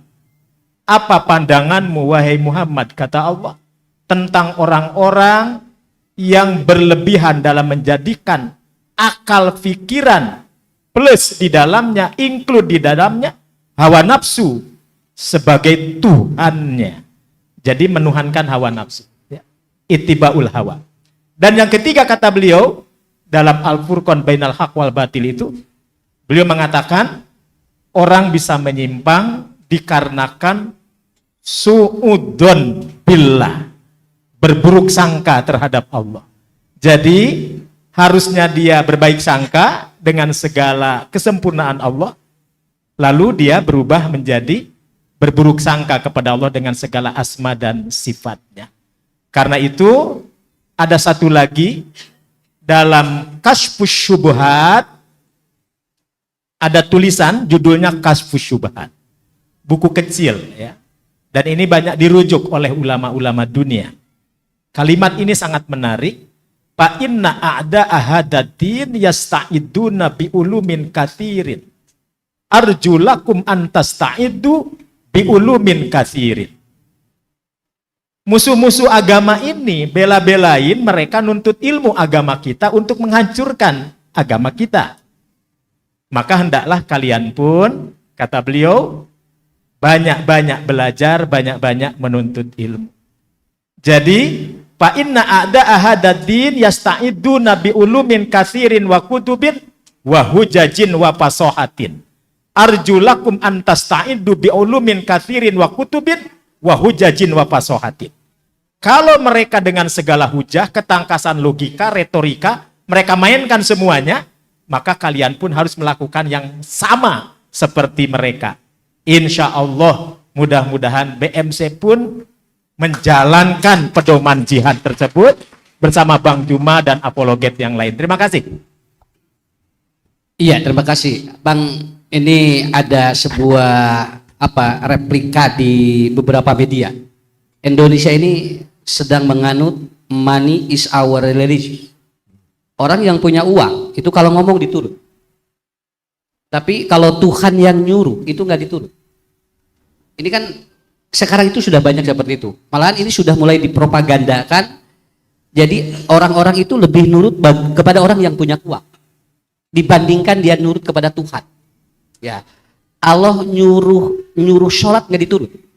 Tapi kalau yang punya uang itu nyuruh sholat, bisa sholat itu. Nah, kira-kira harus seperti apa ketika ternyata kondisi seperti ini kalau terjadi, bahwa ternyata ibu bapak lihat sekarang bagi orang yang banyak uang itu banyak yang dia itu ditaati, begitu kan? Banyak yang ditaati. Nah, membentengi itu seperti apa? Karena kita juga punya kendala, kalau seandainya disebut kendala. Kalau mu'alaf diundang itu Bang, untuk belajar, itu rata-rata kendalanya ekonomi. Nah, dari 200 yang diundang, yang datangnya 5. Nah, begitu. Jawabannya apa? Regaduh ongkos. Abdi sina kedah kanunaon. Nah, apa yang harus kita persiapkan ini untuk membentengi tentang atau money is our religion? Seperti itu. Baik, bismillah. Jadi saya sebagai apologet ditanya satu hal yang menarik terkait dengan kondisi tersebut. Orang kita, kalau yang dikatakan itu barang dari luar, meskipun bekas, kita gemari, benar ya? Ada tas bermerek tapi bekas dari luar. Wah, digemari. Bahkan sempak sekalipun. Benar kan ya? Iya. Tapi kalau produk Bandung, ya banyak juga yang gemari. Tapi lebih digemari lagi yang bekas. Ini bekas yang dibawa ke Nusantara. Apa itu? Keyakinan, kepercayaan yang sudah usang di luar sana, yang udah nggak dipakai. Rumah ibadahnya udah kosong. Sudah berubah. Tapi dipakai di Nusantara untuk menjauhkan umat Islam kepada agamanya sendiri. Umat Islam lebih cinta kepada materi daripada agama Islam. Ketika barang itu sudah nggak dipakai, itu dijajakan di sini dengan menggunakan materi. Sehingga sebelum dunia apologet ini kita gaungkan, kita Islam turunan doang. Sholat karena turunan. Benar kan? Benar. Ya kecuali mereka yang terdidik dari pondok-pondok pesantren, anak-anak ulama kita, alhamdulillah. Tapi kebanyakan dari kita itu berislam bukan karena proses berpikir. Sementara manusia itu memiliki 3 fase. Ini yang sering saya sampaikan. Yang pertama adalah tingkat kecerdasan, akal, intelektual, intelijensi. Ada akal. Sehingga kita disuruh untuk menjadi pemimpin di atas muka bumi. Takluk alam ini dengan akal. Yang kedua, manusia ini punya kehendak bebas. Free will. Mau datang kajian, tidak datang kajian, bebas. Banyak alasan. Nggak ada duit. Kena bisul. Nggak bisa jalan. Dan seterusnya. Karena kehendak bebas. Beda dengan binatang. Sekali dikasih rumput, rumput doang. Dia nggak mengatakan bosan makan rumput, besok saya mau pisahat. Nggak ada kambing kayak gitu, nggak ada. Karena mereka tidak memiliki akal, intelijensi, dan tidak memiliki free will tadi. Yang terakhir manusia itu ujian. Ujian ini yang kadang mempengaruhi pilihan. Pilihan ini yang terkadang mematikan intelijensi. Inilah yang terjadi. Ini yang terjadi di kita. Kita kuantitas, tapi kualitas sangat lemah. Lalu apa solusinya? Sekali lagi, kalau saya sebagai seorang apologet, apa solusinya? Kalau kaidah Islam, akidah Islam kita mau udah, ya boleh dikatakan tamat yang sudah belajar. Ya sudah belajar tamat. Tapi apa faktanya? Semalam saya maulid, saya bertemu dengan salah satu korban dari misionaris yang dimurtadkan, anak seorang aktivis pondok pesantren, dimurtadkan, ditemani segala macam perbuatan dosa maksiat dengan iming-iming sudah diselamatkan, dan itu lagi viral. Kurang apa coba ilmunya? Tokoh punya anak murtad. Apa yang menyebabkan itu? Karena itu tadi, Islam bukan karena proses berpikir. Tapi setelah ada dunia apologet, orang yang tadinya sholat saja, Allahu Akbar, dah berangkat. Sekarang mereka sholat ketika mengkaji apologet itu mendengarkan, terkadang mereka nangis. Sholatnya itu berisi, ternyata Tuhan yang benar itu Allah. Ternyata kitab yang benar itu Al-Quran. Ternyata agama saya ini adalah dinul haq. Semua sudah dibeberkan oleh para apologet. Apa yang mereka jual itu ternyata omong kosong. Agama saya ini ternyata betul-betul adalah agama yang benar. Jadi kalau cuma mendengarkan, mohon maaf saya tanpa mengunculkan sahabat-sahabat, kalau cuma mendengarkan ceramah-ceramah, arus daripada pengaruh modernisasi dan seterusnya itu lebih kencang. Kalau kita masuk kajian, besok membahas tentang puasa, besok membahas tentang sholat, besok membahas tentang mandi jenazah dan seterusnya. Itu aja terus mutar. Padahal ada ayat di dalam Al-Quran yang disebutkan guru kita tadi, Qul ya ayyuhal kafirun. Ini kalau saya baca ayat ini seruan kepada orang-orang ada di sini. Tidak ada orang kafir di sini. Tidak ada orang kafir. Jadi nggak kena kalau saya membacakan ayat ini di sini. Kecuali hanya penanaman akidah. Tapi dalam metode syiar, ayat itu kudu dibacakan di depan mereka. Kita mau membacakan di depan mereka juga melanggar kesempatan. Ketika mereka pasang badan menghujat, menista Islam, itulah saatnya kita mengatakan ya ayyuhal kafirun, wahai orang-orang jahiliyah, manusia tanpa kepala. Itu kesempatan kita untuk menyampaikan itu. Maka solusi yang terbaik adalah mengkaji tauhid, lalu kemudian mengimbangi dengan logika sehat dan sedikit mengetahui tentang dunia apologia. Itu penting. Kalau saya, sekali lagi, kalau saya membacakan semua dokumen rahasia tadi, ngeri sekali. Saya sampai menangis. Saya aja nangis. Karena kenapa? Informasi di dokumen itu, dengan keadaan di tengah umat kita ini sudah terjadi. Sudah terjadi. Sudah terjadi. Itulah yang terjadi tadi. Orang itu diundang ini, tidak ada duit, tapi main HP terus. Ya kan ya? Tidak ada ongkosnya, tapi main WA terus, main TikTok terus. Artinya ada duitnya. Mungkin. Tapi lebih penting main HP. Kan gitu. Nah, maka HP ini kita gunakan untuk berapologet. Sebisa mungkin. Semua TikTok yang ada kasih ke anak kita. Nah, daripada main game nih, ada TikTok nih. Bang Suma. Orang yang suka kemudian membuat para pendesta itu menangis kan gitu. Orang dewasa yang dibuat menangis kan. Mau lihat orang dewasa menangis, nah, tengoklah ini. Orang dewasa ditanya tentang kitabnya sendiri nangis. Saya kira begitu. Iya. Ibu-ibu, bapak-bapak, tepuk tangan untuk semuanya ya, untuk para pemateri yang sudah hadir di depan kita. Dan ibu, bapak bisa lihat di YouTube beliau. Saya tadi malam juga membuka. Waduh. Betul tadi, bahasa-bahasa beliau keluar begitu tegas, begitu lugas, dan kalau kita tidak kuat mental, itu nggak akan bisa, Pak. Nah, untuk itu bagi Bapak Ibu yang hadir, kami memberikan kesempatan untuk bertanya, berdialog dengan dua pemateri ini, satu dari Ikhwan dan satu lagi dari Akhwat kalau ada. Kami persilahkan untuk Ikhwan Ustadz Syarif Lukman. Yang pertama, dari Akhwat ada? Iya, Ibu nanti ya. Ibu, ya. Nanti dari Ibu dulu, nanti Ustadz Syarif setelah Ibu-Ibu. Dahulukan Akhwat supaya kita diberkahi.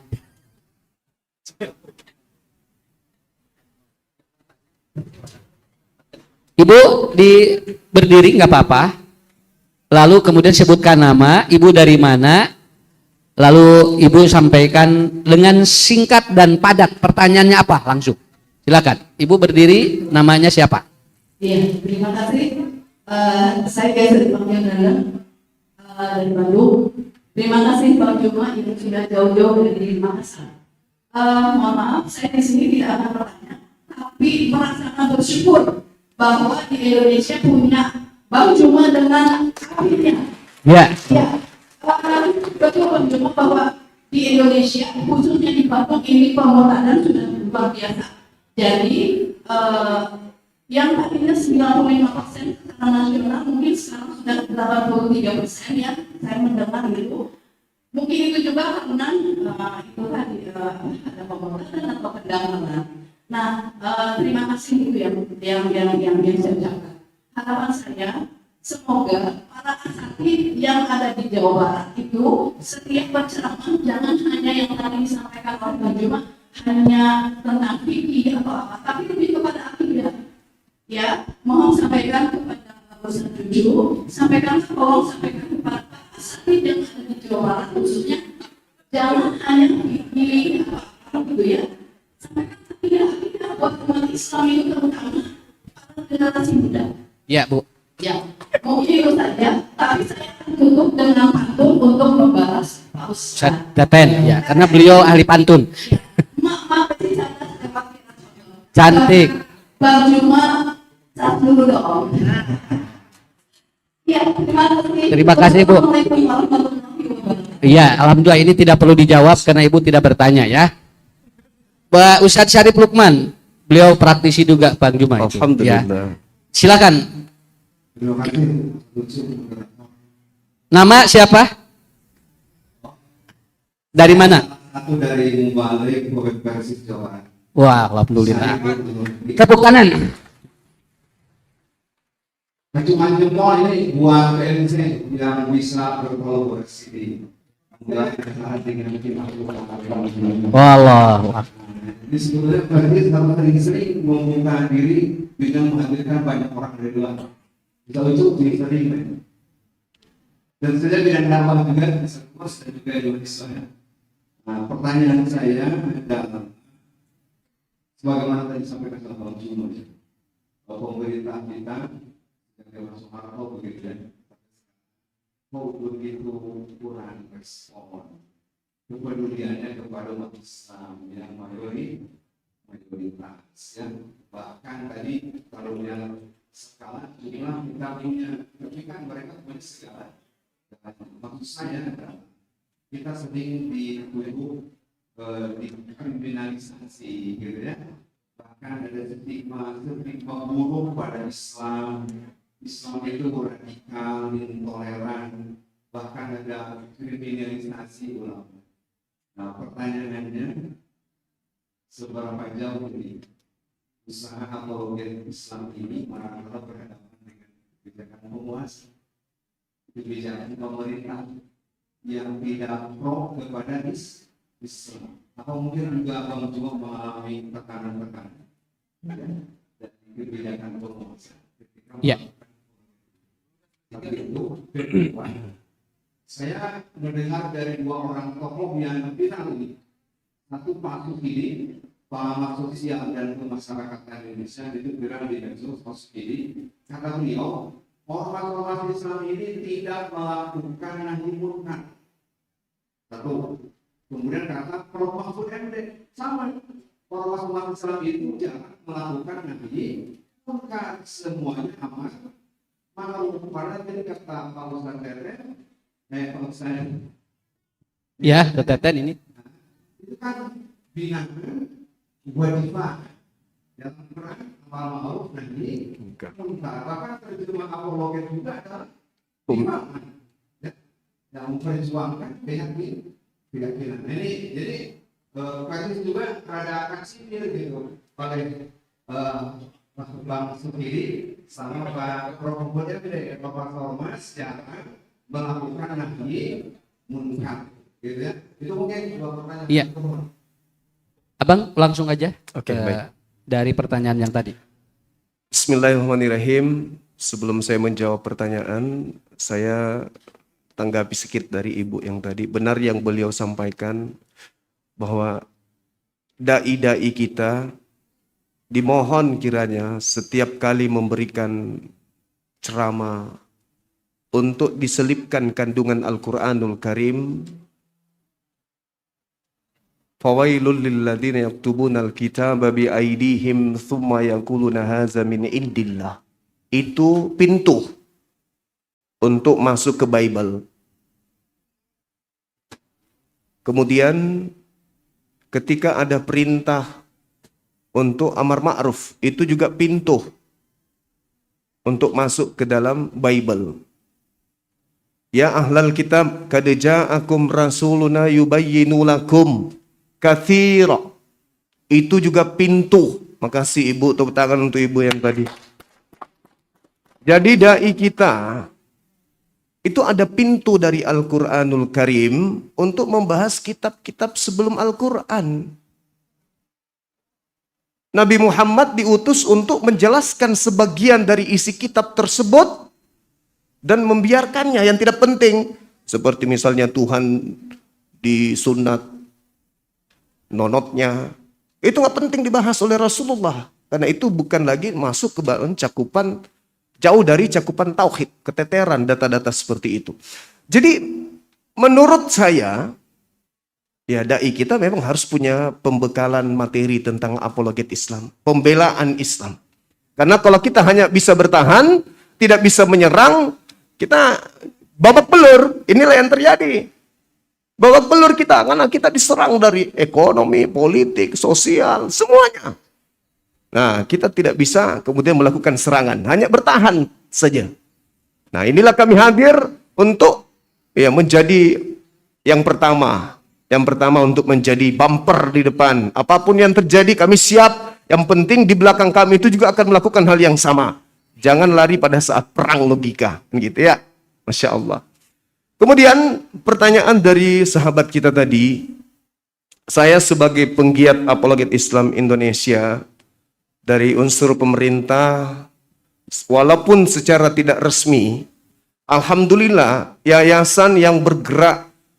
Yang kita kenal apologet Islam Indonesia itu kita sudah sampaikan visi misi dan disahkan oleh pemerintah sehingga yayasan ini berdiri memiliki payung hukum. Itu sinyal bahwa dalam ini pemerintah tidak membatasi apologet Islam Indonesia. Itu yang pertama.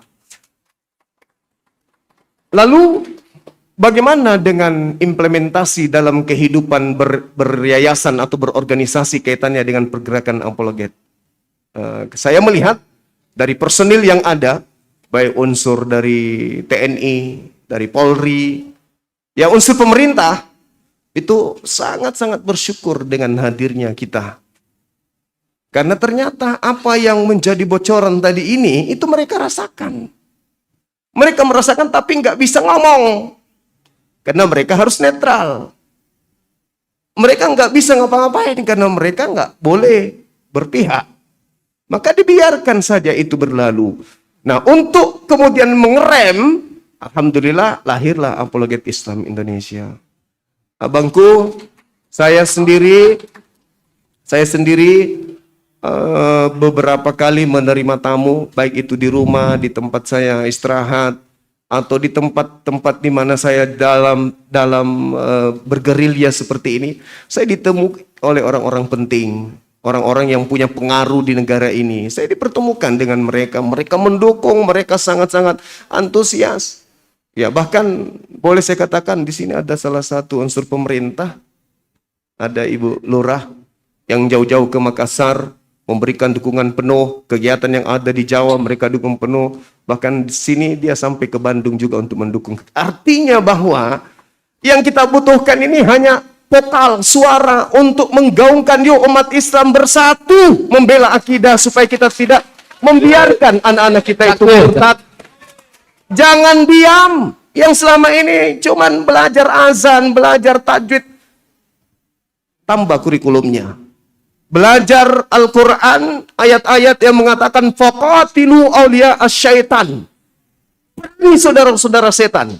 Diperangi. Bukan maksudnya ambil bambu runcing, enggak. Ketika mereka melakukan aksi-aksi pemurtadan, pendangkalan akidah, hadir di situ, pasang badan. Masih mau kau datang besok?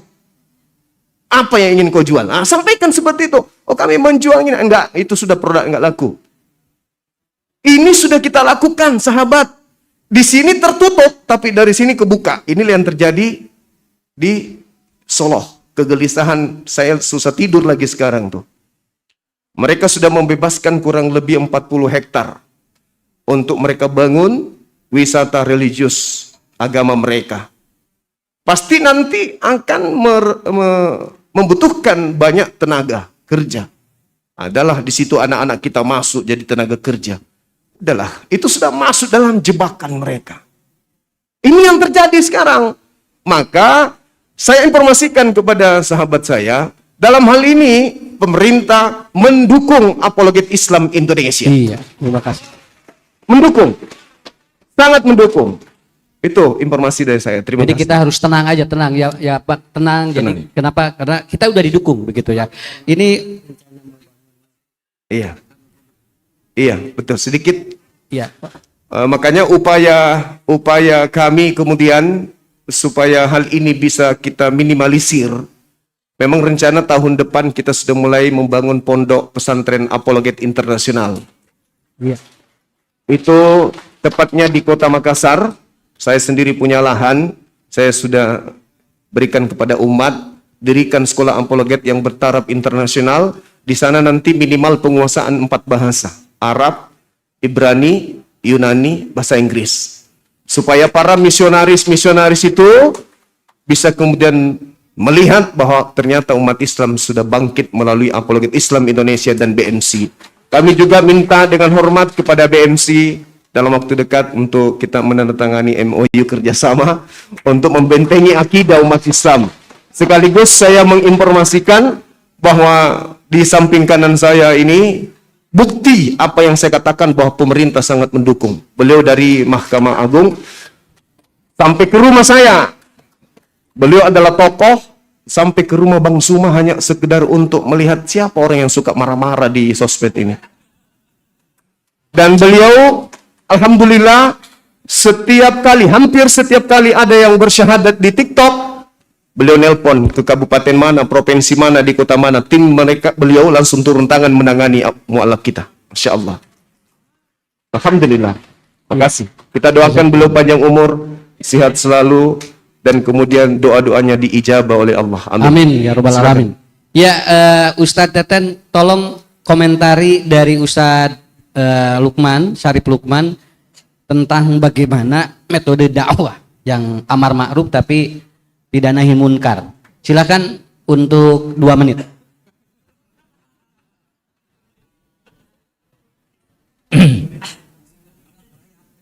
Terima kasih Ustadz Ucu ya.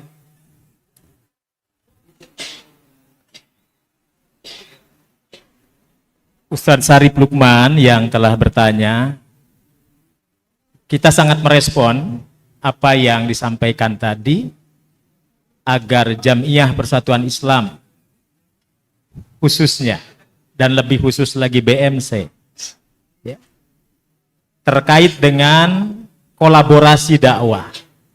Insya Allah sekarang zamannya sudah sangat terbuka. Karena terbuka, maka tinggal kita sepakati aturan main. Dalam bahasa orang tua kita, dakwah itu proyek raksasa. Jadi bukan tugas hanya satu kelompok saja, tetapi semua bisa terlibat di dalam proyek dakwah. Karena itu perlu kami informasikan, selain di Jam'iyah Persatuan Islam, kami di Majelis Ulama Indonesia Pusat, itu ada yang namanya lembaga dakwah khusus. Dan kita sudah mengakomodir semua lembaga-lembaga kemu'alafan, sudah kita himpun tidak kurang dari 50 lembaga mu'alaf berkolaborasi, termasuk di dalamnya BMC Persatuan Islam. Artinya jangan ragukan bahwa BMC Persis siap berkolaborasi dalam dakwah bersama ini. Demikian pula di Majelis Ormas Islam. Yang penting minum air. Di Majelis Ormas Islam pun sama seperti itu. Kita sudah mulai banyak kolaborasi, terutama menyisir tentang mana-mana yang menurut data riset kami yang menjadi daerah-daerah rawan pemurtadan, termasuk untuk Jawa Barat, sepanjang jalur selatan, ini menjadi konsentrasi kami sebagai warga Jawa Barat. Masih tentu saja. Masih. Baik Iwan Fidin Azakumullah, karena saya yakin Ustadz Ucu tidak akan memberikan kesempatan lagi kepada saya, maka saya akan tutup kalam saya, bukan tutup majelis ini, pantun untuk pemateri Bang Zuma. Di Bekasi banyak industrinya, di Cikini banyak kereta yang melintas. Kami ucapkan terima kasih kepada Bang Juma atas materinya, membuat acara BMC ini semakin berkualitas. Hadiah untuk Ustadz Ucu ya. Beli delima ke Majestic, naik motor janganlah meleng. Semakin lama kajian apologet ini semakin asik. Tentu saja karena moderatornya bukan kaleng-kaleng. Terakhir untuk BMC ya, Mbah Yamin, tolong siapkan hadiahnya. Membeli peci tidak lupa membeli tas. Membeli ikan tidak lupa membeli tomat. BMC Persis memang mantap dan berkualitas karena mencerahkan pesertanya dan siap menjadi pejuang akidah umat. Allahu Akbar. Kapinis katojo layung, macokan kembang kalapa. Raskeun we sadayan.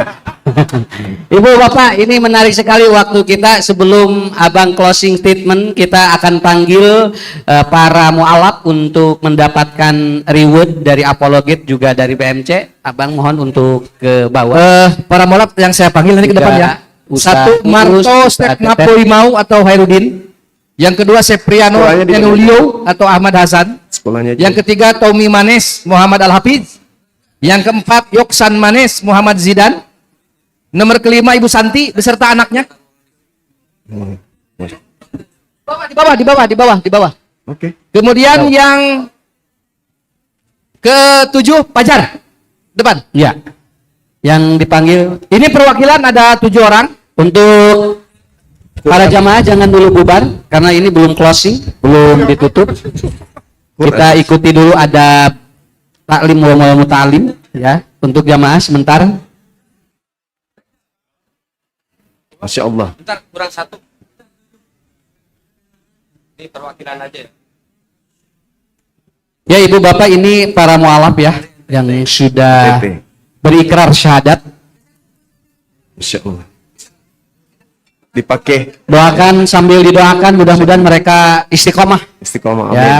Mudah-mudahan mereka juga diberikan kemudahan dalam kehidupannya. Kita doakan semuanya Bu ya. ya. Tatap wajah-wajah mereka dan insya Allah doa-doa mereka untuk kita juga diijabah oleh Allah Subhanahu wa taala. Makin ngaji.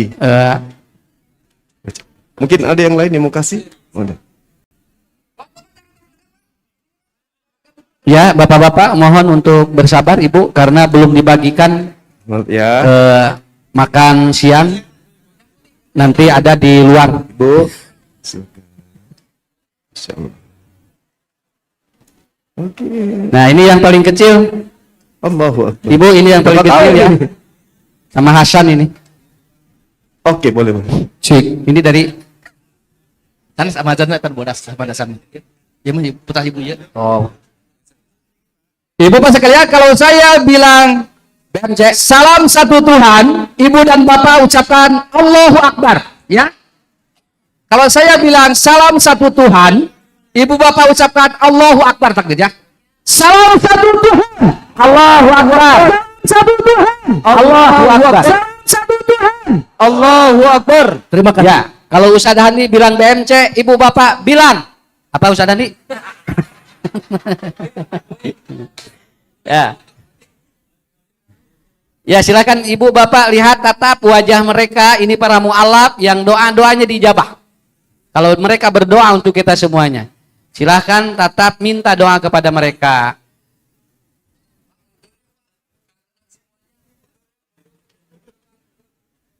Ibu Bapak mundur sedikit karena ini dari media ini banyak.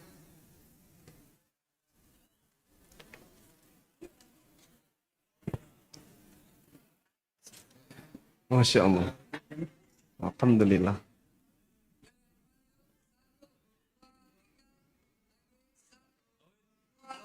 Salam tauhid.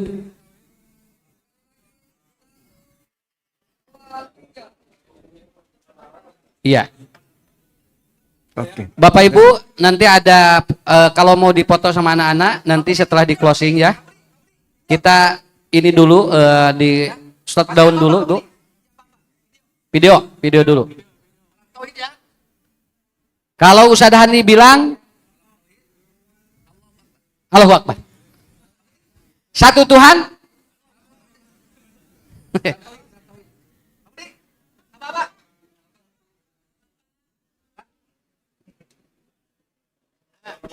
Salam tauhid. Allahu Akbar. Allahu Akbar. Allahu Akbar. Ya, Allahu Akbar. terima kasih. Ibu Bapak, Alhamdulillah. silakan Masya Allah. kita akan tutup acara selanjutnya. Waalaikumsalam. Ya, karena emang ini sudah kondisinya seperti ini. Saya Closing tidak dulu. akan berpanjang lebar. Ibu bapak terima kasih atas kehadirannya. Kasih. Semua sehat walafiat. Selalu berdoa ya muqallibal qulub sabbit qalbi ala dinik. Ya muqallibal qulub sabbit qalbi ala dinik.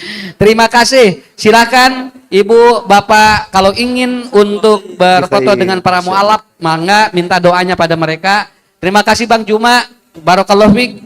Insyaallah kita akan undang kembali karena ini belum semua tuntas ya. Materi-materinya masih luar biasa. Ini Bang Juma minta ke depan karena ini ada yang mau dipoto. Ya. Abang. Ya, silakan Ustaz Andi.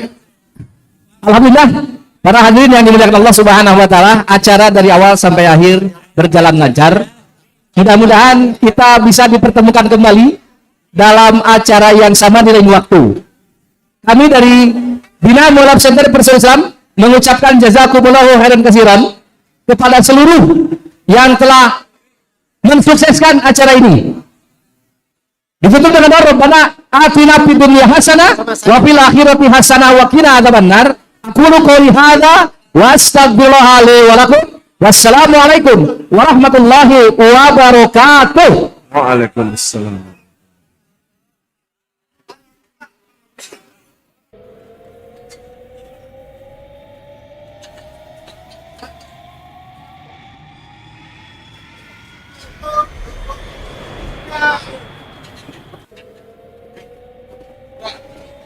Oke. Satu Tuhan, iya betul.